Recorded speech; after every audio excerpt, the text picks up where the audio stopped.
Welcome, everybody, to another episode of Circle of the Earth Fellowship Roundtable. We are going to be officially starting off Season 2 with our first episode. If you didn't check out our previous episode, which was the actual start of Season 2, it was with Vicky Joy Anderson. We talked about sleep paralysis. Very informative. So if you ever been through those experiences, would like a place to share it, definitely go check out that video. But for today, we are going to be talking about aliens. So as you saw in the beginning with the thumbnail, they are here, and we're going to kind of explore that clickbaity title a little bit, or quite a bit, I should say. And as you see, we got almost full table. We can always take more, but we'll go around and say hellos to everyone, and then we'll kind of get into it after some housekeeping and some welcoming. But let's go ahead and just everyone say hello. We'll start off with our sister Maggie up there in the top corner. Welcome, sister. Happy birthday. Oh, happy birthday. Thank you. Shabbat shalom, everybody, and I'm glad to be on. And up next, we got a dear friend of mine, Kyle. Welcome, brother. Hey there. Hey, everyone. Shabbat shalom. Good to be here. Yes, it is. Super excited about you being here, man. I'm glad you showed up. And we got our dear sister Marsha, always here. How you doing, sister? Oh, you muted yourself. Everyone can hear you on YouTube. Push the blue button, Marsha. Push the blue button. Don't take the blue pill, though. Oh, don't touch the blue button. Marsha. Anyway, hello, everyone. Glad to be here. Awesome. All right. And our personal DJ / sound bit guy, Robert. Welcome, brother. Sporting the Lighthouse beta shirt. Welcome, bro. Beta test. Shabbat shalom. Live long and prosper. Fitting. We talked about E.T. Oh, yeah. Oh, yeah. Oh, we got the real E.T. from Mexico here. So. Oh, yes, the real E.T. Yeah, and we're going to get into that. That's a pretty epic topic. And then, as you see, we got a new guest here. You may have recently saw him over on Sean's channel. We got Subjectively Offensive. Welcome, brother.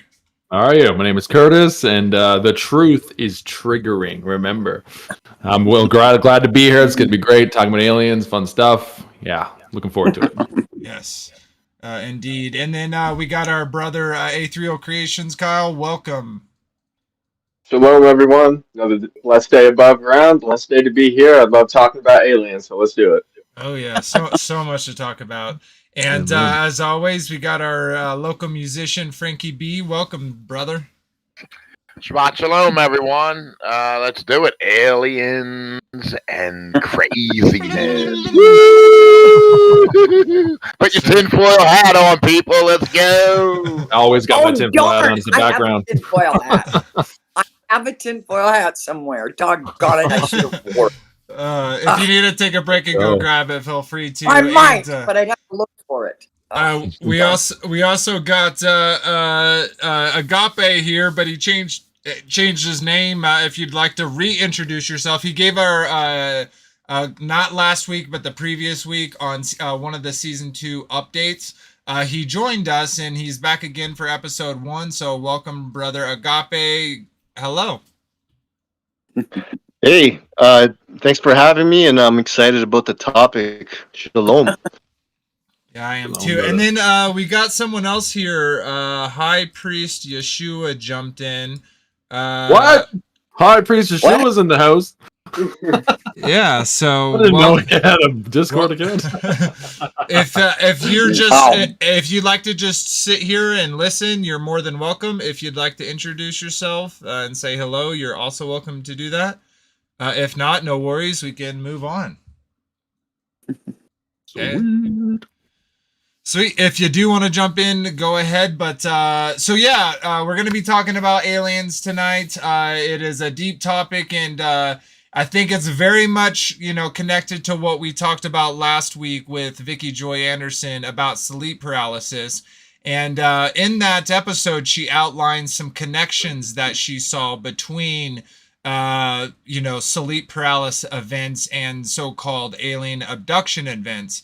And I thought that was very interesting. One of the reasons why I had her join, and it was a great conversation. So definitely go check it out. But we're going to get more into, kind of the folklore of it, the pop culture of it, as well as some recent events that we've all been seeing coming. And then kind of in the end, we'll discuss, a lot about what we think this card is being pulled, and maybe we can give our own personal, kind of idea on how we see things unfolding with the alien card that they will definitely play. It's the short, what is it in writing when you introduce, I can't remember the name, but it's like when you introduce a gun, on the wall, in writing, you have to then use that gun or it's bad writing. So, but yeah, we'll get into that. Let's go ahead and take a quick break and jump over to I'm going to do some housekeeping really quickly and go over some stuff.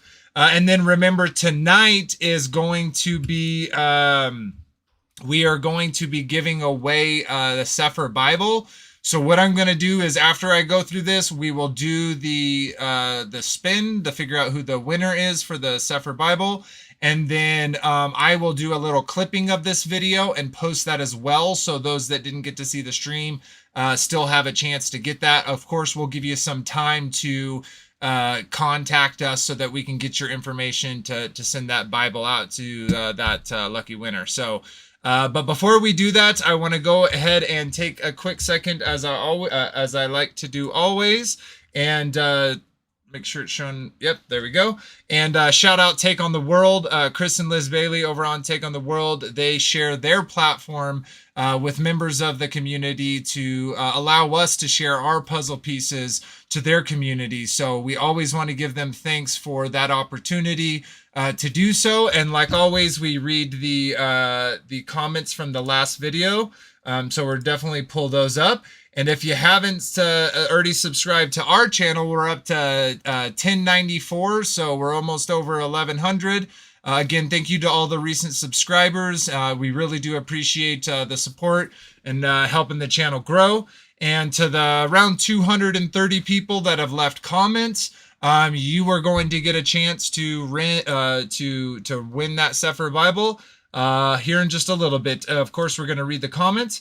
But yeah, go check out the Circle of the Earth Fellowship. Give us some support. Like, subscribe, share, comment. All those things help us get out there. And point being is we get more people to bring to the table to bring their puzzle pieces that the Father has given them. And then we can all put those in a pile together and truth seek together as a family. So that being said, let's go check out those comments over on Take on the World.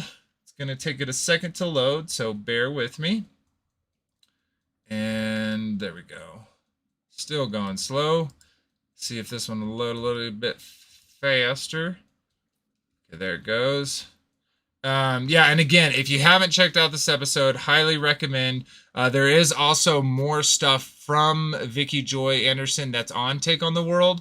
Just search her name and you should be able to find it. She did do a presentation last year for the 2022 Take on the World virtual conference. So go check that out, as well as if you look in the description, we have links to her books. They come out at night. They only come out at night, and a link to find that if you're interested. But here, let's look at the comments. I think these are the ones that we have. We have Moonglow saying, thank you as always. The name of the channel Vicky Joy is on is Through the Black. Yeah, I did add that to the description. Thank you for that, sister. Then we have Traz and Gleason. I'm not sure if I butchered that or not. It says, thanks guys, I've experienced this, all this, and I've seen these entities and they even get physical, but a lot of mental torment. I know there's definitely crazy situations. Thank you for sharing yours. Jeff over at the Way Remnant said we missed this live and are going to go back to watch. Thank you. It was a good one. It says, G Rid Daniels. I'm not sure if I pronounced that. It says this cost flew by Vader. Great to hear Vicky Joy's voice again. I followed her at Through the Black with Tom Dunn. Yeah, you know what? Actually, that special guest episode totally did fly by. I don't know if the panel members that were there felt the same, but I felt like we talked for her for 10 minutes and it was over. It was definitely fun, and you know, time flies when you're having fun. And my beautiful says that's a way to start off a season. I totally agree. Thank you, love. All right, and then over on the Circle of the Earth Fellowship, if it will load, we'll go ahead and read those comments. Wow, it is going very slow. We will come back to... Dang, son. Okay, there it goes. By the way, I have so much stuff running, guys. I have a gaming PC, and that's probably why I can run it all, even though it's going still a little bit slow. But it's almost there, hopefully. Okay, there we go. It's starting to load. All right, I'll skip that. I'll come back just a second. We do have a Discord. That is where these take place. So if you'd like to join the roundtable and you know, share your puzzles of the pieces of the puzzle with the community, this is where you do it. There is a link in the description of this and every video to it. And as a means of support, we like to kind of have something, give something to have something. So we do make just a little bit, about $5 from each of these. And it's a way that you get something, support the community, and you get something in return. So we do appreciate all those that do it. Yes. Okay, here. It looks like the comments. Oh, man, it's going so slow. Get the children off of the TV. Get them off the video games. Waifu. I'm joking.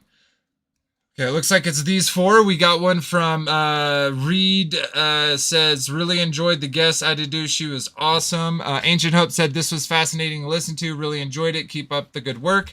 Thank you for that, and we definitely enjoyed the conversation. It is very fascinating.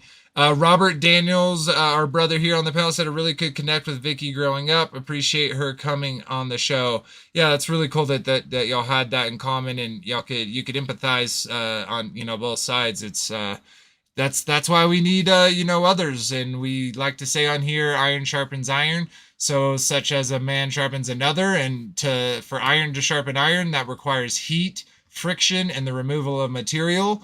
And even though we're going through that heat and friction and removing that material, we should be able to do it in love and, you know, still be brothers and sisters, even through that heat and friction.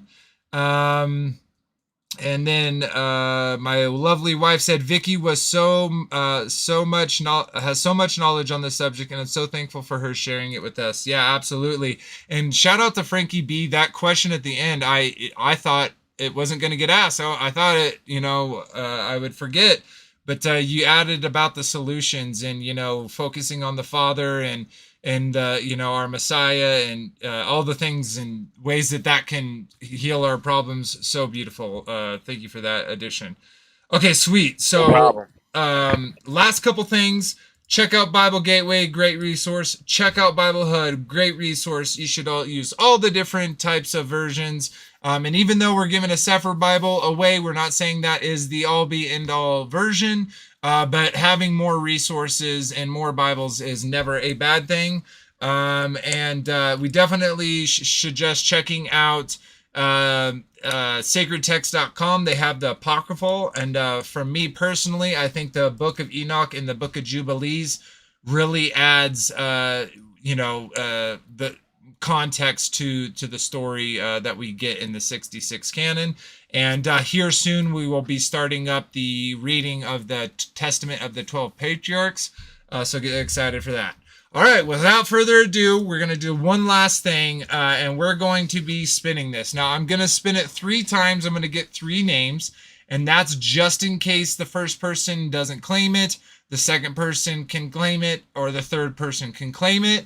Now, if those 3 people don't claim it after we spin this, then I have this list saved so we can always come back to it and add to it. So We're going to go ahead and spin this again 3 times, and then we will contact the winner after the show.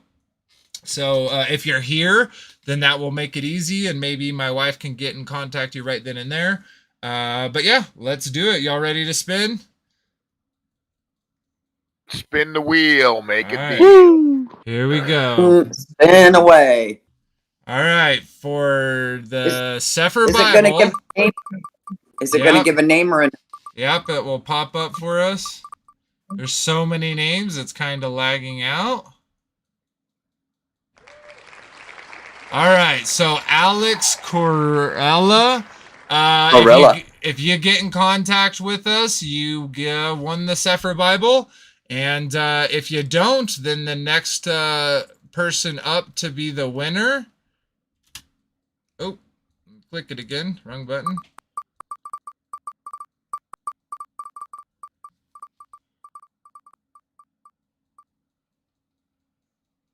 We got Rethink Inc. So Rethink Inc., if Alex does not claim it, then it will go to you, and then we're going to do it one more time.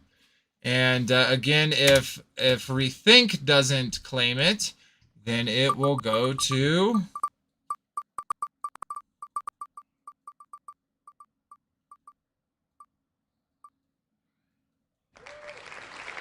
Denise Catterberry.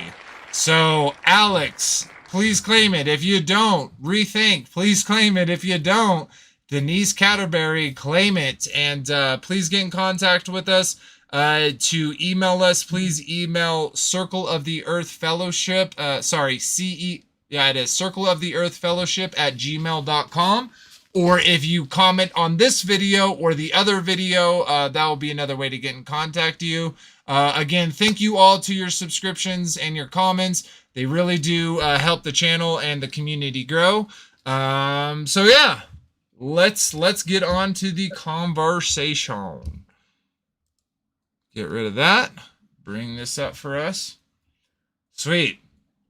Congratulations, Alex, indeed. Everyone, let's give a round of applause for Alex. And love to hear from you, brother, so we can get that Sefer to you. Could be a girl. Oh, totally could be a girl. I am assuming. My daughter's Alexandria, and she goes by Alex. Totally. Canceled. All right, sweet. All right, let's get into the conversation, guys. So they are here. Yes, they are here. And we'll get into that fully later, but let's kind of lay this out. So, you know, from the likes of Jules Verne and in our modern history to, you know, one of the first movies ever made, Man on the Moon, to the radio broadcast of War of the Worlds, to our modern day cinema, we have been shown aliens and aliens and aliens for quite some time. Excuse me for a second. So you're saying that the first movie ever made about space was the moon landing? No. No, there's if you look up black and white Man on the Moon, it was before they even. It's like where you see the big bullet and it hit the moon in the eye. Yeah. Bunch of wizards. Yep. So that was one of the first movies made, and to kind of stop right there is, you know, the people back then, right? To us, we look back at those movies.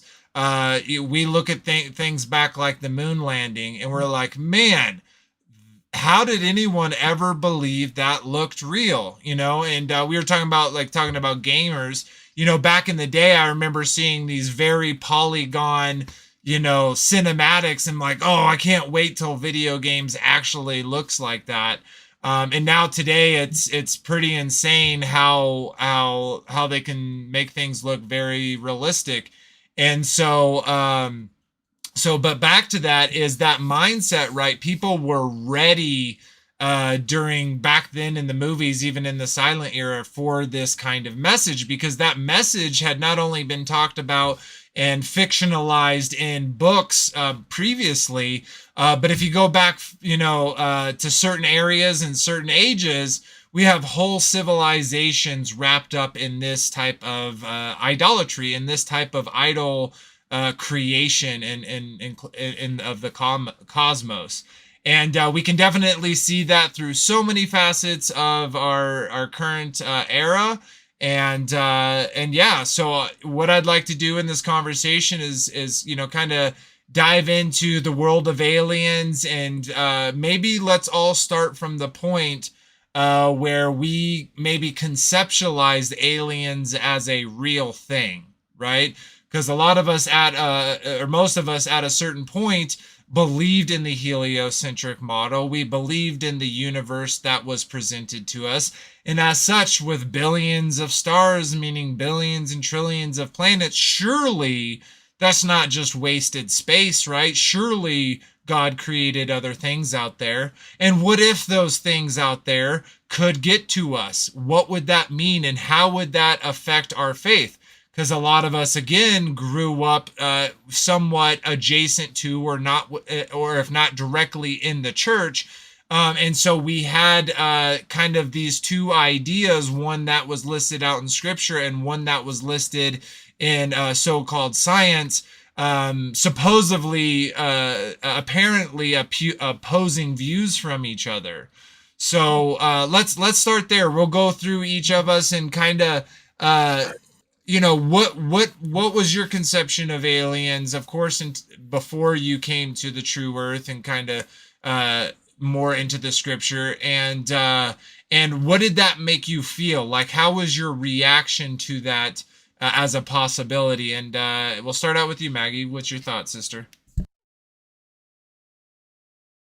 Never really thought much about it. It was just a conspiracy theory that everybody talked about. Mm-hmm. Yeah, and did you ever, were you, I don't know, I'm sure you've seen movies with aliens. What was your kind of thought of that conception? I'll give you an example real quick from me. Oh, you know what? I'm sorry. Let's stop this. I totally forgot that we have a new member, and I did not introduce him. I did introduce him, but I think that's a good part to start, and then we'll each give our kind of ideas from it, because if you didn't see the show on channels, is a very unique one, coming into the truth community, coming into Torah and being observant to that. And so yeah, let's actually pause, take a quick second, and jump over to you, subjectively offensive, Curtis. And I'd love to hear kind of your testimony. I know you just gave one over on Sean's channel, so if you want to put it into a nutshell or share as much as you like, I'd love to hear it. And then secondly, we like to ask new members of the roundtable, what kind of was their proverbial straw that broke the camel's back when it came to switching your mindset from a heliocentric mindset more to over a truth-based or biblical-based mindset of the earth. Yeah, awesome. Yeah, so great to be here, guys. It's great to be in different fellowships, and I can tell that this is definitely a good atmosphere for just great conversation like this for tonight. So yeah, for me, I did share some of my testimony on Sean's channel, but I got a lot of testimony. So essentially, I'll just boil it down to the fact that I have ADHD. I was diagnosed with ADHD. I kind of gained my power back from not identifying with that label anymore and realizing that it was more of a superpower than anything else. And then I kind of got into conspiracies early on. Basically, just didn't trust the government right out of the gate. Just had feelings that something was off, but didn't know really what it was. It was just kind of an intuitive feeling. So basically, that without Christ in my life at that point in my time in my life, it was basically just black pill everything. Just why am I here on this earth? It's just totally destroyed. Everybody hates each other, and it's just dividing for everybody wanting to attack each other and all this. The government is kind of in it for themselves, and the people are on the bottom scale of life. So anyway, that kind of then altered into when I started getting into psychedelics. That's where I had an experience on DMT where these blue-skinned beings in another dimension, when I closed my eyes, told me that I was God of this world, which gave me God delusions. And that's kind of what brought on the first alien idea, that I was essentially an alien and that I was God of this world to help other people realize that. And then that got me into the New Age, where essentially I fell deep into the idea that I was a star seed and I was part of this plan to help elevate human consciousness and bring them to the golden age, because Mother Gaia was working through her dimensional phases into the fourth and fifth dimension. And everybody else that was in the third dimension, which is physical reality of just being human and, you know, believing what you see on the news and all that, were just going to die because their frequency would not be prepared to handle that kind of thing. So went down all that. The whole time when I was into the New Age, I was also into conspiracies alongside, looked into MK Ultra and all this stuff, and I realized that there's such people called the Freemasons, and they were doing experiments on children and trying to dissociate their personalities from one another to create split. Like a movie like Cruella kind of shows that face value, that you have the black and white hair, which is the two personalities. They're kind of showing you how that works. And then when I realized all of that, I realized that evil did exist. Which eventually brought me to the realization that Jesus Christ wasn't just an ascended master like Krishna or Buddha, but he was actually the Son of God, like it says in scriptures, and that I had to bow my knee and truly follow him. And it was quite the breakdown for a bit, thinking that I was God and having to repent from all of that terribleness. And just bringing myself back up, you know, destroying all my crystals and my website, and I was into the spiritual movement as a empowering coach. So teaching people how to do that for themselves, to be their own gods. Basically, I was like the snake in the garden with Eve. And so through all of that process, I eventually got to Flat Earth, through essentially realizing space doesn't exist, aliens don't exist. They're actually demons or unclean spirits from, you know, Enoch. Then eventually got into all those books and realized it's not just a 66 canon, but there's a lot more than just a 66 in the scriptures, which give you a better understanding of the world that you're actually in. And from there, I just started to build back up and realized that I knew nothing. And I built back up with the Torah and with instructions of God and all that stuff. And now I'm here and I want to share with other people. Yeah. Nope, you're on mute, bro. Sure am. Awesome. Thank you for that. So in that journey, you talked a lot about early, cosmology. So let's dial in a little bit more to like that transition of that heliocentric model and this vast universe as explained by science. And where, like, what was that thing that was like, not necessarily, because I think for a lot of people it was the preponderance of evidence that really swayed them, but there is typically that one topic that they, that a lot of people individually had interest in, that when that was kind of pulled into question, they could fully dissolve of kind of the programming they had before. So for you, what was that, again, straw that broke the camel's back, where your mind switched? Yeah, so I was really, really entrenched into the concept of space. And but the funny thing is even prior, in high school and stuff like that, growing up, I hated space because like I never understood it in terms of like the planets' distances from each other and the names of the planets and all the different so-called, astrophysics and all that and how it worked. And I had so many friends that were into that kind of thing. And the only time that I was ever into space was when I got high on acid and watched Cosmos with Neil deGrasse Tyson. And then after the first episode, when it blasted off from Earth, I was just like totally lost. But basically, I got really into it afterwards when I got into the New Age, where it was essentially like there's this world that exists from behind the scenes where everybody's talking about it in that world, where you have like YouTubers and like doing podcasts and writing books and all these major names. David Wilcock, I'm not sure if you heard of that guy, or David Icke. These people, they essentially are talking about this world and this plan that it exists. So essentially, I'll kind of break it down as small as I can. So essentially, you have these draconian beings who are reptilians who essentially are aliens from another planet, another civilization, cosmically. They came to Earth to enslave mankind. And so they essentially are the reptilians behind the eyes of politicians that are basically the puppets. And these people are actually the reptilians themselves, the Draconian Empire. It's kind of like, Star Wars, basically. But these beings are also puppets of a much bigger thing called and it's artificial intelligence, basically. It's the Archon, that's what it's called. And so this whole world, you got also these beings called the Ashtar Command, the Galactic Federation, the Service of Planets and the Infinite Creator. You got Sananda Galactic, who is the Oversoul of Christ. So you have these dimensions, which is basically the third dimension is the physical reality of Earth. Then outside the third dimension, you have aliens that are in their ships above, that are invisible, that are talking to people through channeled people. And so you have YouTubers that are saying that they're channeling beings that are trying to tell mankind of what's going to happen in their future. So you have Abraham Hicks is a massive one.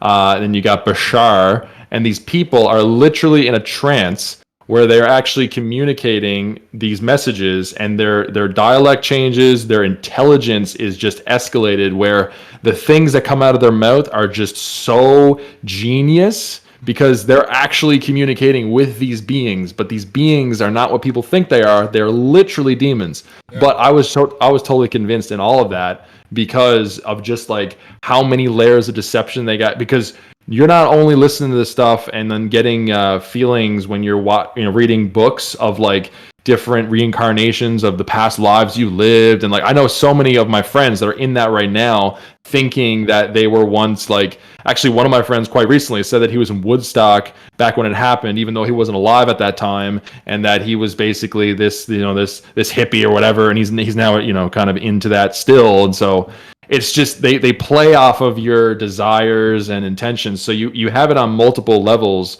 where you have it in the physical, and you get a video in your algorithm, and then you have a dream about it saying and confirming that like you are this amazing special being. Then you also have movies telling you that you're this special boy and that you're amazing, like The Matrix or whatever. So it's just all of this just deception. But anyway, long story short, when I came across a documentary called What on Earth Happens by Awarnan, which is 6 hours long, and it basically just detailed every single bit of evidence that showed that it is truly a flat, non-rotating stationary plane, and that there's a dome over our heads, because I thought that science was science, but science is actually scientism. It's a cult.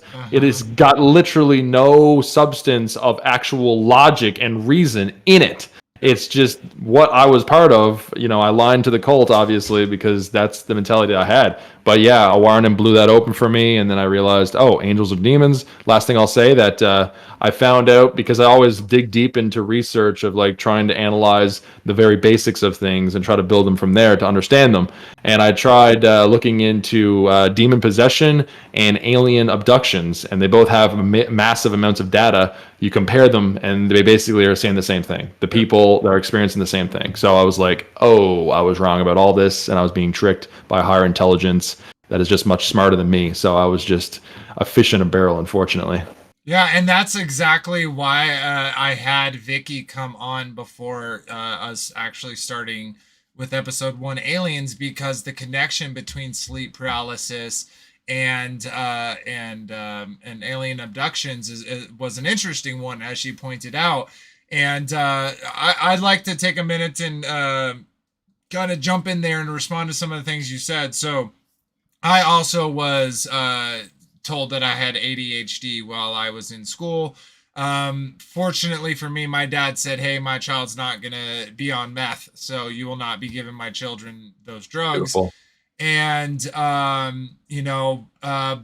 one kind of interesting thing is with aliens, I grew up, I had a pretty traumatic life in a lot of different ways. Without getting into that, one of kind of my escapes was this, I had this imagination of kind of being this, what Owen Benjamin would call a special boy. And, I often drew aliens coming and getting me and taking me to another planet. Or I liked I had alien posters and alien shirts, and I was so into that whole mindset. I'm a huge Star Wars fan, if you couldn't tell, being Vader Bear. But and so, it was, for me, it was a very, that jump over to off of the heliocentric model was kind of a rough one for me, because I was so intertwined. And even to ask my wife, I used to explain, I think heaven is, if the planet Earth was supposed to be made into the Garden of Eden, then we would go out to the stars and we'd make each of those planets their own Garden of Eden, and it's ever expanding, right? So it will be forever, because it's always recycling. And so yeah, I totally get along. And I was very adjacent to that. When I was in middle school, I was asked, I was invited to join Demolay, which, if you don't know, is Demolay. Yeah, so Harry Potter for Freemasons, basically, for kids. Yeah, and so I say boys, it's Freemasons Boy Scouts. It's an introduction into that. And so I could have probably totally gone down that route, but some experiences and events that I went to just inside me, that moral spark was like, you don't want to be here. And so I kind of but that later kind of amplified my desire of conspiracy theories. And me and Maggie both shared today as a birthday, September 23rd. And what's really interesting about that is there's so much conspiracies around 9/23, and it's just kind of funny that I won't speak for Maggie, but myself, I've always been a type of conspiracy theorist. But when it comes to aliens, I always thought it would be like this beautiful thing, like they would come and save me, they'd come and be my friends, and then they would come and help me. And I shared that thought for a very long time until I got into the Book of Enoch, and at the same time of being like excited for these things, it was also a fearful thing, right? Because look at Independence Day, look at Aliens from Mars. Like, you can go through hundreds and hundreds. Skyline, Aliens, Predator. Did you watch that newest one? Nope. I have not seen Nope. Yeah. It's like Jaws, essentially, but it's in the sky, and it's like a terrifying thing. But the ship itself is more like a monster, and it's just like chewing up people and spitting them out. And it's they're trying to terrify you for sure, which is interesting. I just want to say this, like, it's crazy that, like, you have a lot of movies that are talking about aliens, that they're terrible and they're coming to get you and your families and all this. But at the same time, then you have other films that are trying to like prop up aliens as something amazing, and then in the mainstream they're trying to tell you that that's it's okay and they're fine, kind of thing. So it's a mixture of both worlds there. But I think I don't know about you guys, but what do you consider the fact that I got this from Parable of the Vineyard? Adam was talking about it, that the whole, like, Independence Day, for example, with the circular ship that was above the Capitol, what is it, the massive Empire State Building. So essentially that was basically a representation of the New Jerusalem, and that he thinks that it's like the New Jerusalem is actually circular, and that's why there's all these movies about circular massive ships coming down to destroy, and then the Earth has to get together and like save the Earth from the circular ship. I don't know. I think there's a really interesting, and of course anyone else free to jump in, but I think there's a really interesting, specifically with Independence Day, because in the first Independence Day, just like Ronald Reagan said, right, and we could play that clip of, I wonder how quickly our differences would disappear if we were met with a force from outside this world. Right. We've a lot of us seen that clip, but in that movie, of course, all the countries come together and start fighting these aliens. But interesting, in the second movie, they then use the technology that they have from that first attack, and they get ready for the second attack. And the second seemingly attack is from a sphere. But the sphere, the sphere, it turns out to be good.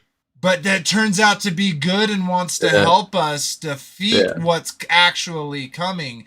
And I want to get into that a little bit later on. But let's continue through. Maggie, you were saying you never really had thought about it. Did it make you feel anything like fearful, or you didn't really believe in it, or just a general thought about it? Oh, she's muted for me.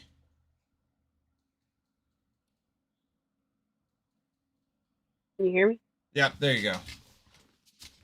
I just didn't care. I was, a kid. Mm-hmm. Makes sense. All right. What about you, Kyle? I don't know. I got mixed thoughts on it. I think it's like a very big sham of us trying to get controlled by the upper power or something like that. You know what I mean? But other than that, I really don't have a thought on it. I don't dig too deep. I don't overthink it. Okay. What about you, Marcia? You're muted. You're muted. It's okay. Now you know my pain. Without a mouth. Come on. Give me a break. Let's see. The only thing I can remember is Area 51 and all that kind of stuff. It was black and white pictures. I mean, I'm old. So, and I thought, I was a Christian at this time, and I thought, well, you know what? God made us. He could make other ones out there, Totally. Not necessarily aliens, but other humans, Mm-hmm. Yeah. And so I thought that. It didn't dwell in my mind, but I did think it. I remember it. So, but I really wasn't an alien. I enjoyed sci-fi, but not as aliens were really out there type thing. Yeah. They didn't. Yeah. Okay. Sweet. Let's jump over to you, Robert. Thoughts, brother? Okay, so I think your question was about your beginnings and thinking about the aliens and concept of it. So Mm-hmm. early on growing up, I grew up with like Creature Feature, Ultraman, of course Star Trek, um, Forbidden Planet, Robbie the Robot going around, people going in space, all these space things. Twilight Zone had a number of space episodes, people going into space, and um, I mean, it would be really cool to do that, Mm-hmm. So, by the time that I got to be 30, we'd be having flying cars, we'd be having a little city up there. The Here Jetsons. Exactly. I can't Jets. forget the Jetsons and Rosie and Elroy and all that. But yeah, I even built a little model of a space station in school, Mm-hmm. So yeah, I'm totally sci-fi. Okay. Really, as far as really seeing an alien or really encountering an alien, the thought of that, I guess that it never jumped over from being science fiction Okay. to being science fact. Mm-hmm. I never really thought that I would actually meet an alien per se. So I think my mind still separated fiction from fact. Totally. So Yeah, and I can totally get that. To me, it was a conceptualizing of like, oh, it would be cool, but somewhat fiction, right? It's not really happening, right? Or we would see it. Awesome, sweet. All right, we did you, Curtis. Let's jump over to you, Kyle. Thoughts, Kyle, brother? Eighth Real Creation. Sorry. Yeah. Aliens impacted me since I was just a little kid, probably more than I can even wrap my mind around. I used to fantasize about how many different worlds out there, and whether they were here or not, whether we came from them, and it pushed in all forms of media and video games where you would play as human beings fighting alien foes like Halo and games like that and whatnot. So it influenced my life majorly, especially when I began to actually see unexplainable phenomenon in the sky. Then it really, really just sort of strengthened and fortified that belief system to the point where, I mean, at one point in time before I knew Yeshua, I even prayed to aliens. I was more persuaded of their existence than I was of a creator of the, heaven and the earth, the Big Bang cosmos and whatnot. I thought that gods and that concept of there being many different gods throughout different dimensions and different uh, different worlds out there essentially was a better explanation for our reality than one true supreme being. But then again, that's in a heliocentric, you know, mind state where I didn't understand that we were the only Earth, that there was no other uh, outside forces that were going to, come through a barrier that wasn't there and, strike us and, from all these far distances. And it was strange too, because I used to like try to imagine how we would develop technology to go those distances because it's impossible. It doesn't make sense, not even in their own equations. So I Wait, mean, you mean you go time traveling if you use their math?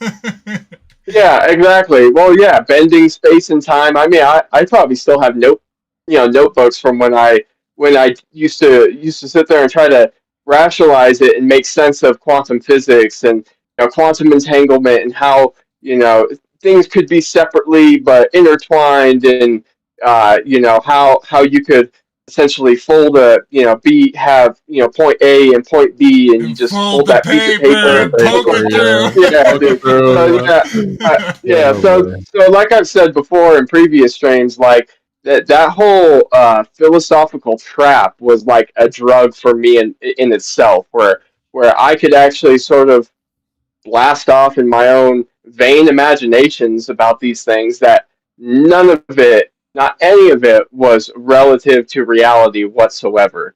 So from the earliest time, aliens have influenced my life probably more than I even know. But as soon as I understood enclosed cosmology, that whole deception just vanished, and I saw it for what it was. Absolutely, and I'm gonna Awesome. we're gonna get into that for sure. Very All right, cool. Frankie B, brother, what was your experience? I know you're a big Trekkie.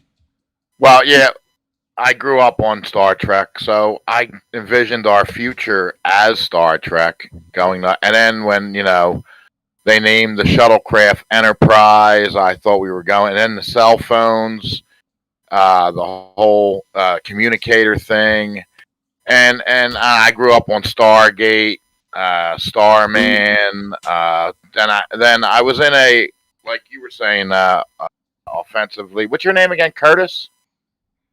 Yeah, Curtis. Yep. Yeah, Kurt, like you were saying, you were in different religions. When I was growing up, my mom got me into this religion called Ekankar. It was about soul travel, Tibetan masters and ascended masters going to being a fifth initiate, second initiate, and soul travel and all that. Well, when Star Wars came out in '78, we went to that because the whole movement felt that the Force was their movement and it was based on that religion.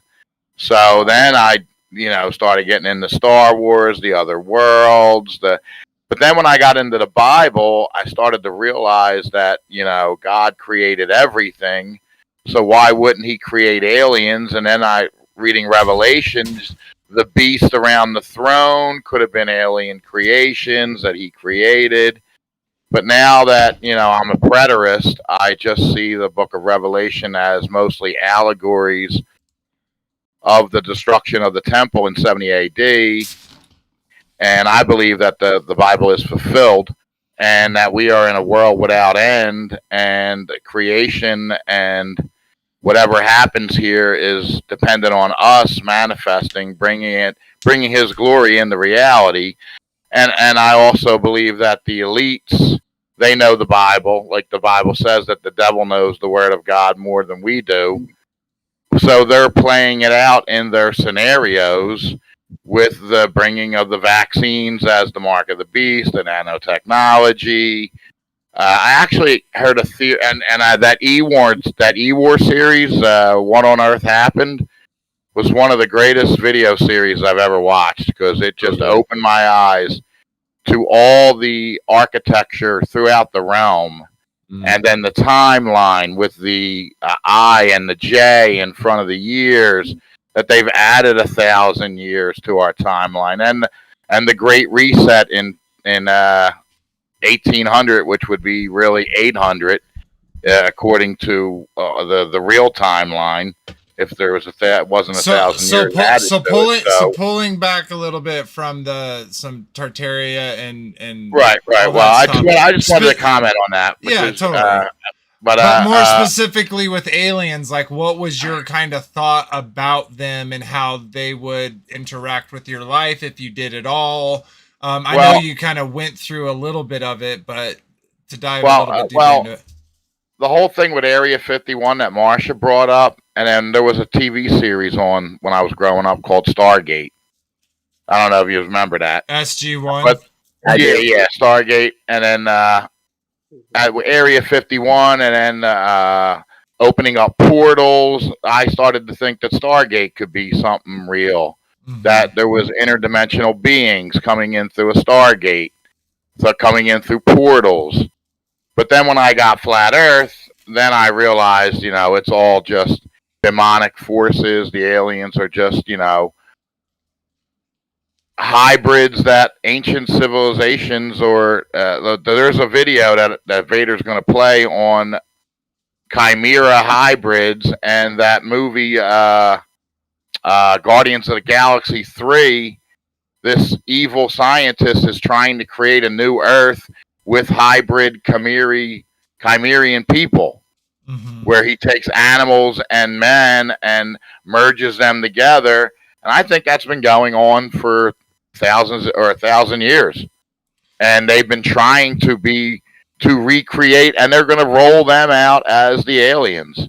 Actually, that one video of the alien sighting in Vegas, it looked like something right out of that Guardians of the Galaxy 3 movie. I mean, literally, when I've seen it, I was like, I just watched this in the movie theater. And now I just believe that it's just, it could be interdimensional beings from other realms coming in, trying to mess with us. We really don't know yet, but I know that it is not real. That it is all going to be made up, but it's going to be revealed to us what's actually going on in the Antarctic.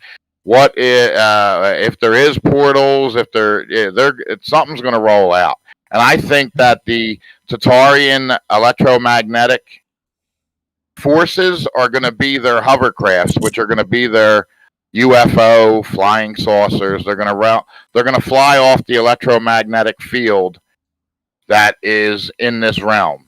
And that's my personal opinion on it. Totally sweet. Just to kind of dive deep into a little bit into what you said, I think it was interesting. You talked about Guardian of the Galaxy, and then like people viewing aliens, and it's kind of interesting the way the pendulum swings, right? Because they make these movies so realistic. They spend hundreds of thousands of dollars on the makeup and these costumes that make it look to our eyes that it's a real thing. And what's interesting about that is it also kind of lessens people's belief in that thing, right? Because if someone could make a costume look so real, then when presented with an idea that it actually could be real, they're actually a little bit more hesitant. But at the same time, with the plethora that we've been put in, I definitely think they're going to play that card. And again, we'll get into that. What was the name of that movie with Rowdy Piper? What, They Live? Or what was the name of it? Yeah, They Live. What was that? They Live. That movie really opened my eyes to what, and the movie and the TV series V. Mm-hmm. How the government was consorting with the aliens. Yeah, that really had me going too. You know what I mean? Before I found out we were on a flat plane. Yeah, absolutely. All right, and then last but not least, Agape, if you'd like to give your kind of answer to that question.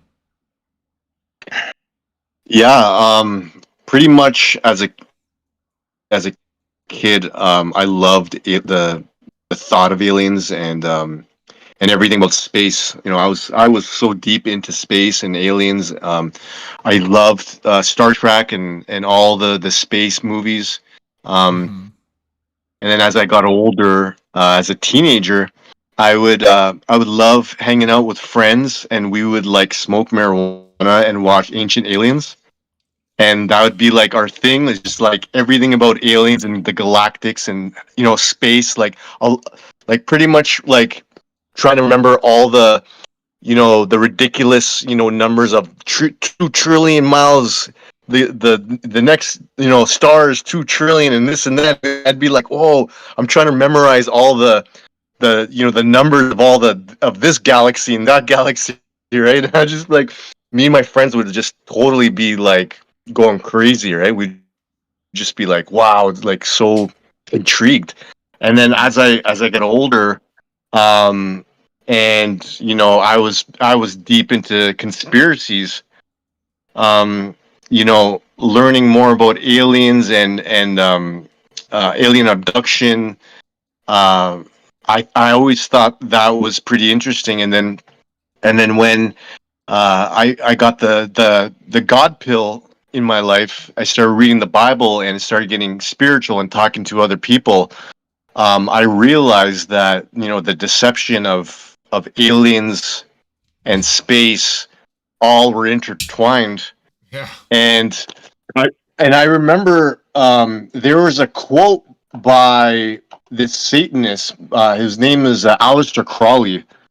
He quoted. I remember watching like this video, and it was a quote. And he said, and he would summon spirits. He would say, and he actually drew a picture of a gray alien, And he names him right? Lamb. Because he would, Lamb. yeah. And what he said was, this is his quote: "Today they call them angels and demons. Tomorrow they will call them something else." And this was in the 40s or 30s where he said that, and that like blew my mind. I'm like, wow, are aliens actually demons? I'm like, wow, that's really interesting. And then talking to some of my Christian friends, we would they would affirm that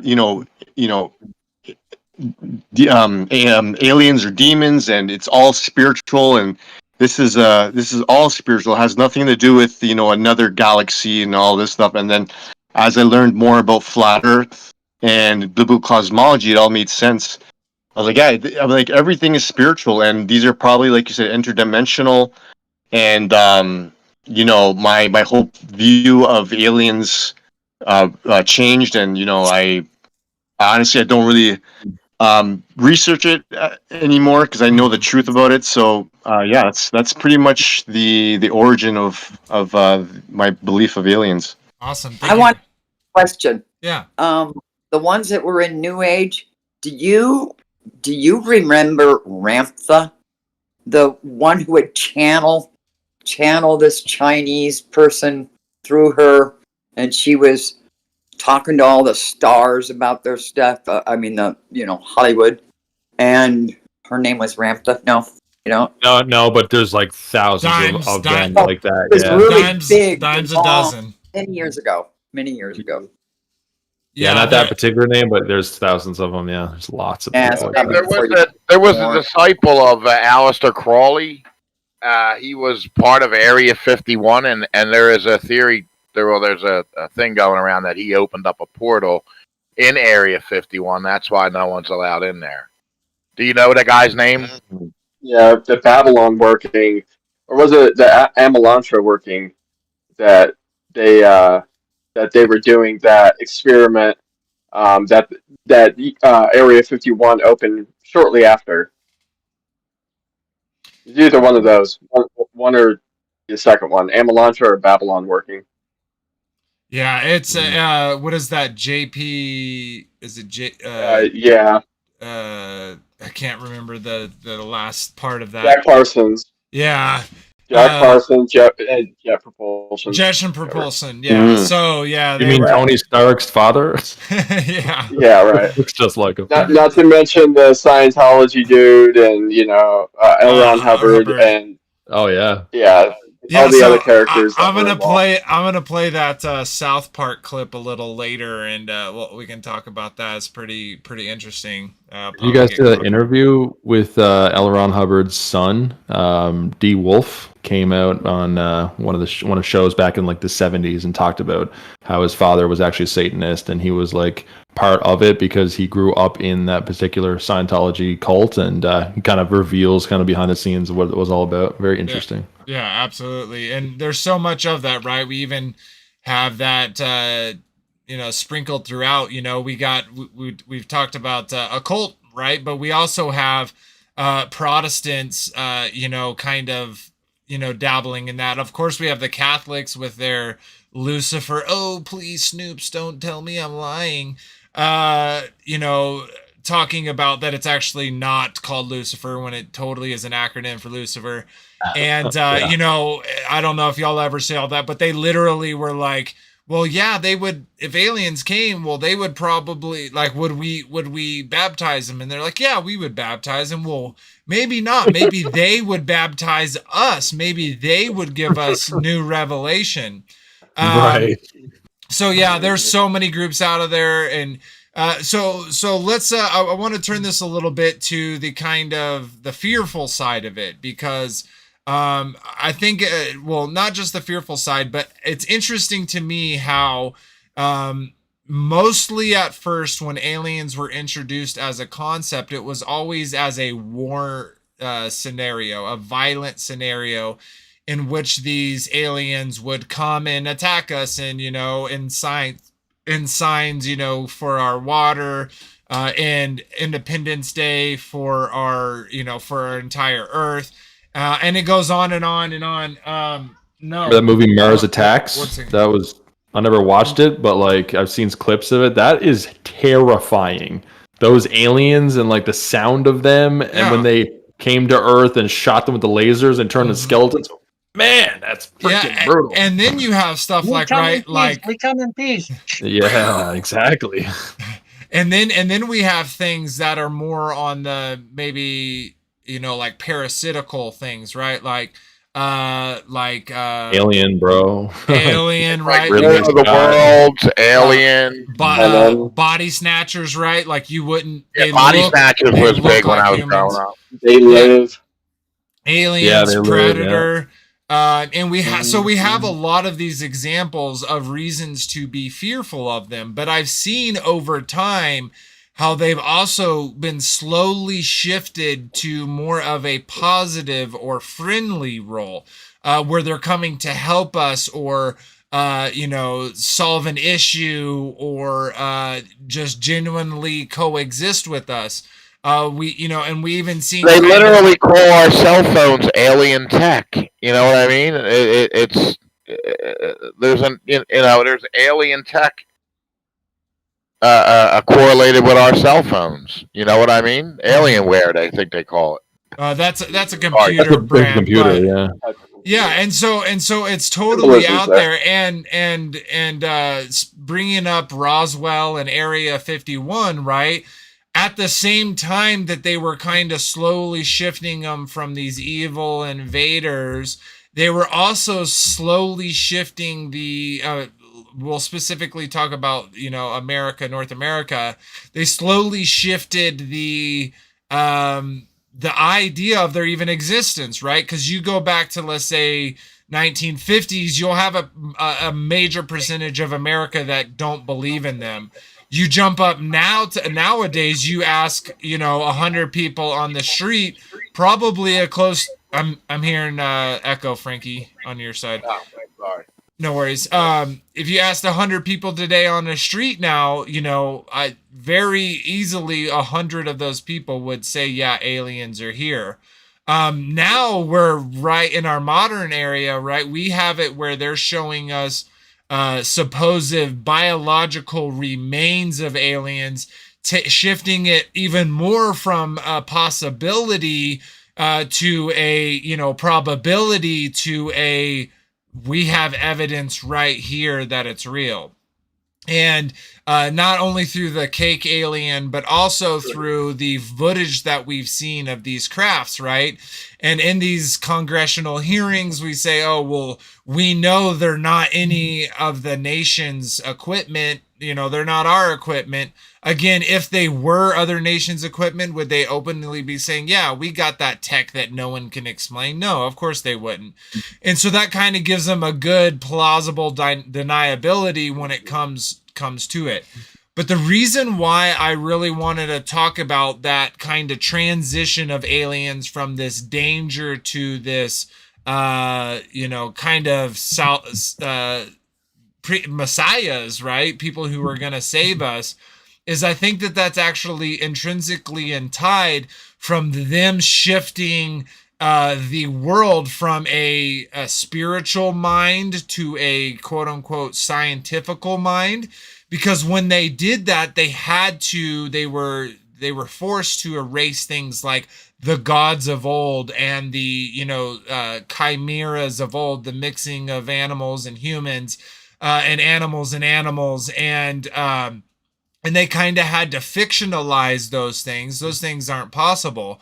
But as technology continues, now they're starting to coincidentally make these similarities known. Like, oh wow, the Kabbalists, they've known for thousands of years about the atoms and about the planets and about creation, and they're doing the math, and it's matching the Hindus and it's matching the Vishnas, and all their writings. And so it's shifting back over to a more metaphysical view. And I can kind of even see that in aliens, while people describe them as interdimensional beings. Now, I think they're spiritual beings. What they actually, I think they blew it though when they brought out those Mexican aliens. I think they blew it. They might have. They could always backpedal on that and point their fingers at them like, "Hey, why would you do this?" But I think even as a negative, even if it comes out, oh, those were fake, I think people will still buy into it. Because I'll give you an example: Roswell 51, right? Just the fact that they said a craft, oh wait, not a craft, a weather balloon, that got all the people to say, oh, what are they hiding? And if you actually look into the alien community, people who are really into that quote unquote conspiracy, you will see that they will use a lot of propaganda, a lot of the entertainment as proof that their theory is right. See, they're talking about aliens. See, this guy used to work for the government. He said he saw aliens and they're going to kill him. And these people have been killed, and so on and so forth. So they almost force feed you a black pill in the alien conspiracies, making these beings gods, right? And that's the whole kind of point that I was trying to show, is back in the day, people saw these gods and they knew they had metaphysical power, supernatural power, or at least technology to make you assume that case. Whereas today, a lot of people within the metaphysical, spiritual realms, like the New Age and cults, are transitioning their scientific minds with the heliocentric in mind into a more metaphysical, interdimensional. And I think, and just real quickly, I think that's the introduction of the multiverse theory, the Spider-Verse, the multiverse, the quantum realm, all of these other ideas about where worlds can be within worlds, but not just planets. And like Doctor Strange, Exactly. from dimension to dimension. Kabbalism.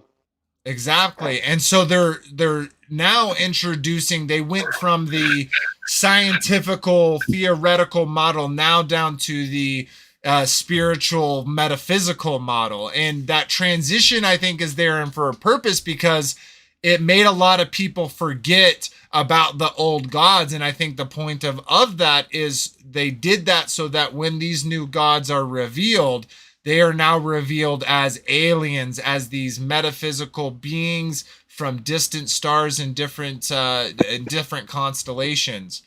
So with that kind of being said, the next thing I want to get into is y'all's. Can I say something real Yeah, quick? absolutely. Like Marsha brought up that, the Mexican aliens. Well, the whole term alien, if you come into this country illegally, you're an alien. They're making that term like, friendly or combative. They're bringing it out. It's subjectional programming. Hey, you're an alien. You're not supposed to be here. So they're just making the terms. Muted. You're muted, Marsha. Marsha, you're muted. You're muted. Are they changing that from aliens to immigrants? Well, now there was immigrants, and they changed it from immigrants to aliens.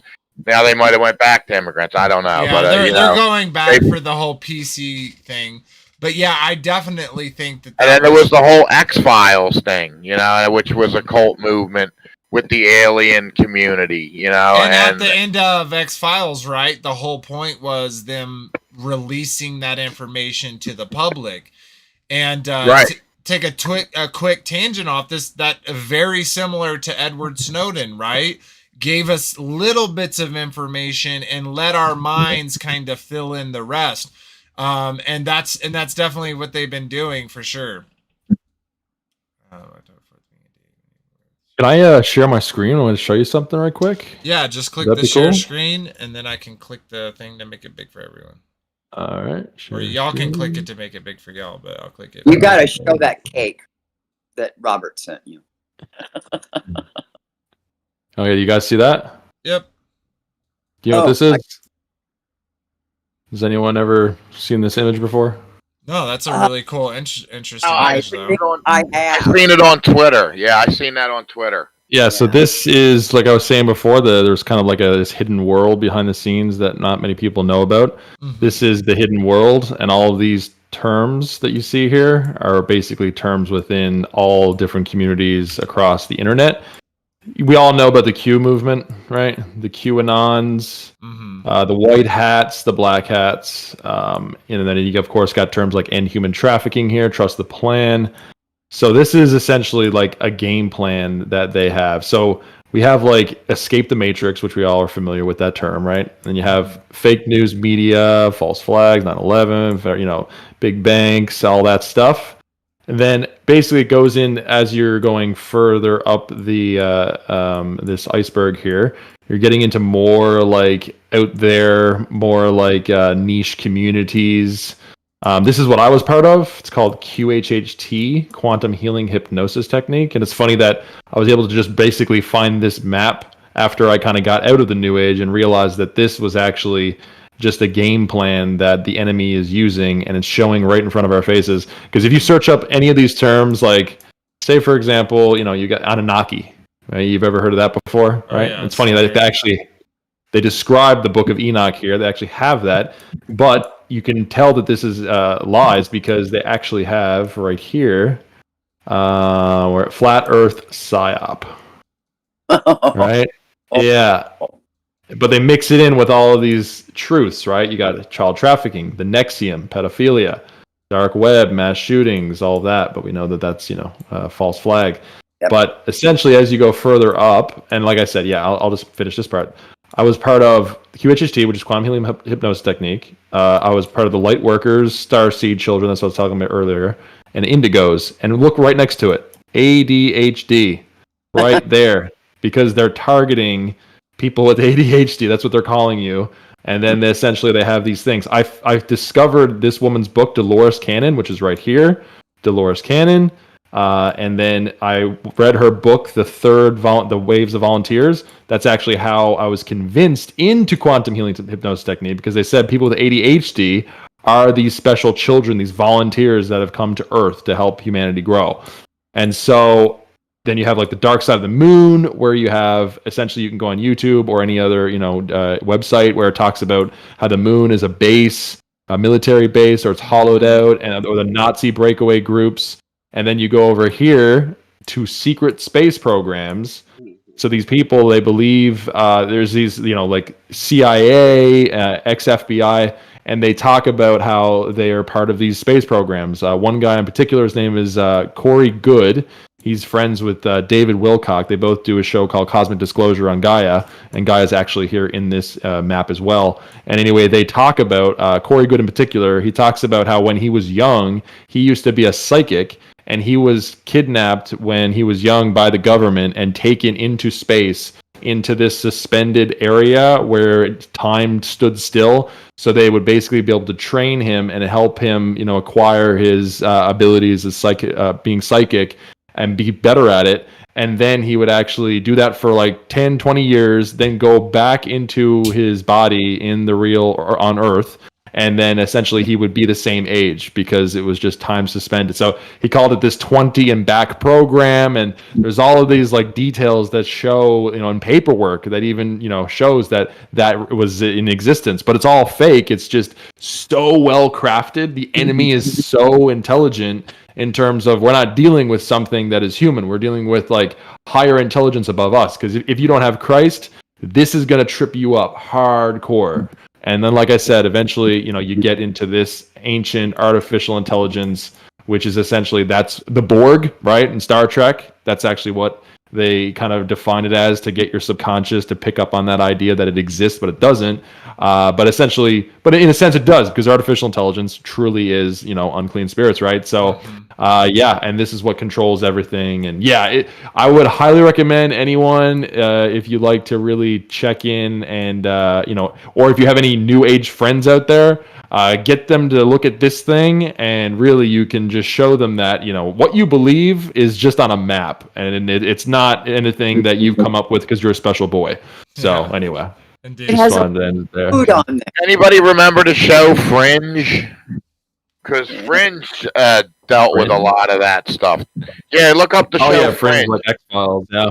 Yeah, it was a really good show, and it delved into parallel universes, the time travel, all the children with the special powers, like you were saying. It touched on almost everything you brought up in there. You know what I mean? The hypnosis, the think tank, everything. Yeah, it was a really good show, though. I really liked it.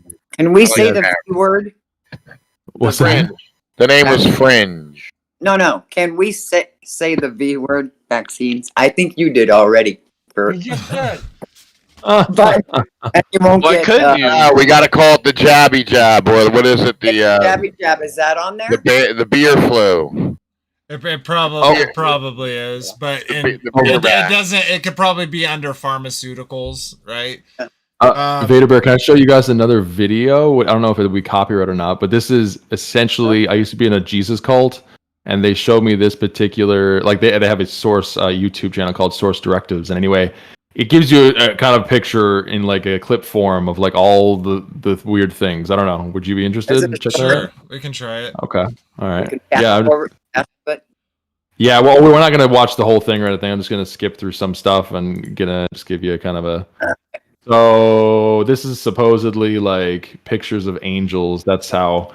That's what I believed when I was in it anyway. If you guys see that, so these are videos of like weird stuff. So just go through it, and I'll kind of speed it up a little bit here. But these two people here are like really part of that new age, talking about how they're being channeled. These beings are channeling through these people here, and it's kind of going over these pictures and showing them. They're like, oh, okay, see, these are proof of these aliens, but we know that like truly they're not. And they got them in the pictures of the ancient Anunnaki. That's the guy actually that was that believed he was Jesus Christ. That's the cult that I was into. I don't want to get into that though. It's just the other stuff that he's. There we go. Yeah. So. Wow. And so it's. Oh, I remember seeing those little alien skeletons before. Yeah. It wasn't just the ones that we saw like in the news. They definitely had them prior to that. But yeah, there's obviously some of these. You got like Don't know what to think of that. I think those are probably chimeras, I would assume. I think they're real. Yeah, a lot of I that do stuff too. could totally be There's some real. fakes. Yeah. I almost think about it Yeah. like magicians, right? So like an illusionist as an example. Like I always thought Yeah. about what if there were real sorcerers who were acting like illusionists, so they were actually performing dark magic in front of you, but because you thought it couldn't be real, it was an illusion. And so they kind of gain some power over you from that kind of idea. Yeah, that totally makes sense. Like these sky things that they're showing, like that, like orbs, and like these things here. Yeah, I don't know. They're interesting to say the least, but we all know that obviously the ancient flying technology, it comes from ancient old technology that they still have. Yeah, like that Vermont stuff that Sean was showing in. Yeah, exactly. So yeah, you just like I don't know what this stuff here, like if they're, have you guys seen those videos on Facebook where it's like videos of like these ships and they look so like it looks like a movie, but it's weird. It's on your stories and everything, and it's stupid. Yeah. It looks really stupid. So I think like they over exaggeratedly stupid. Yeah, and I think they can accomplish a lot of these things definitely now. Like a lot of people have talked about Blue Beam Project.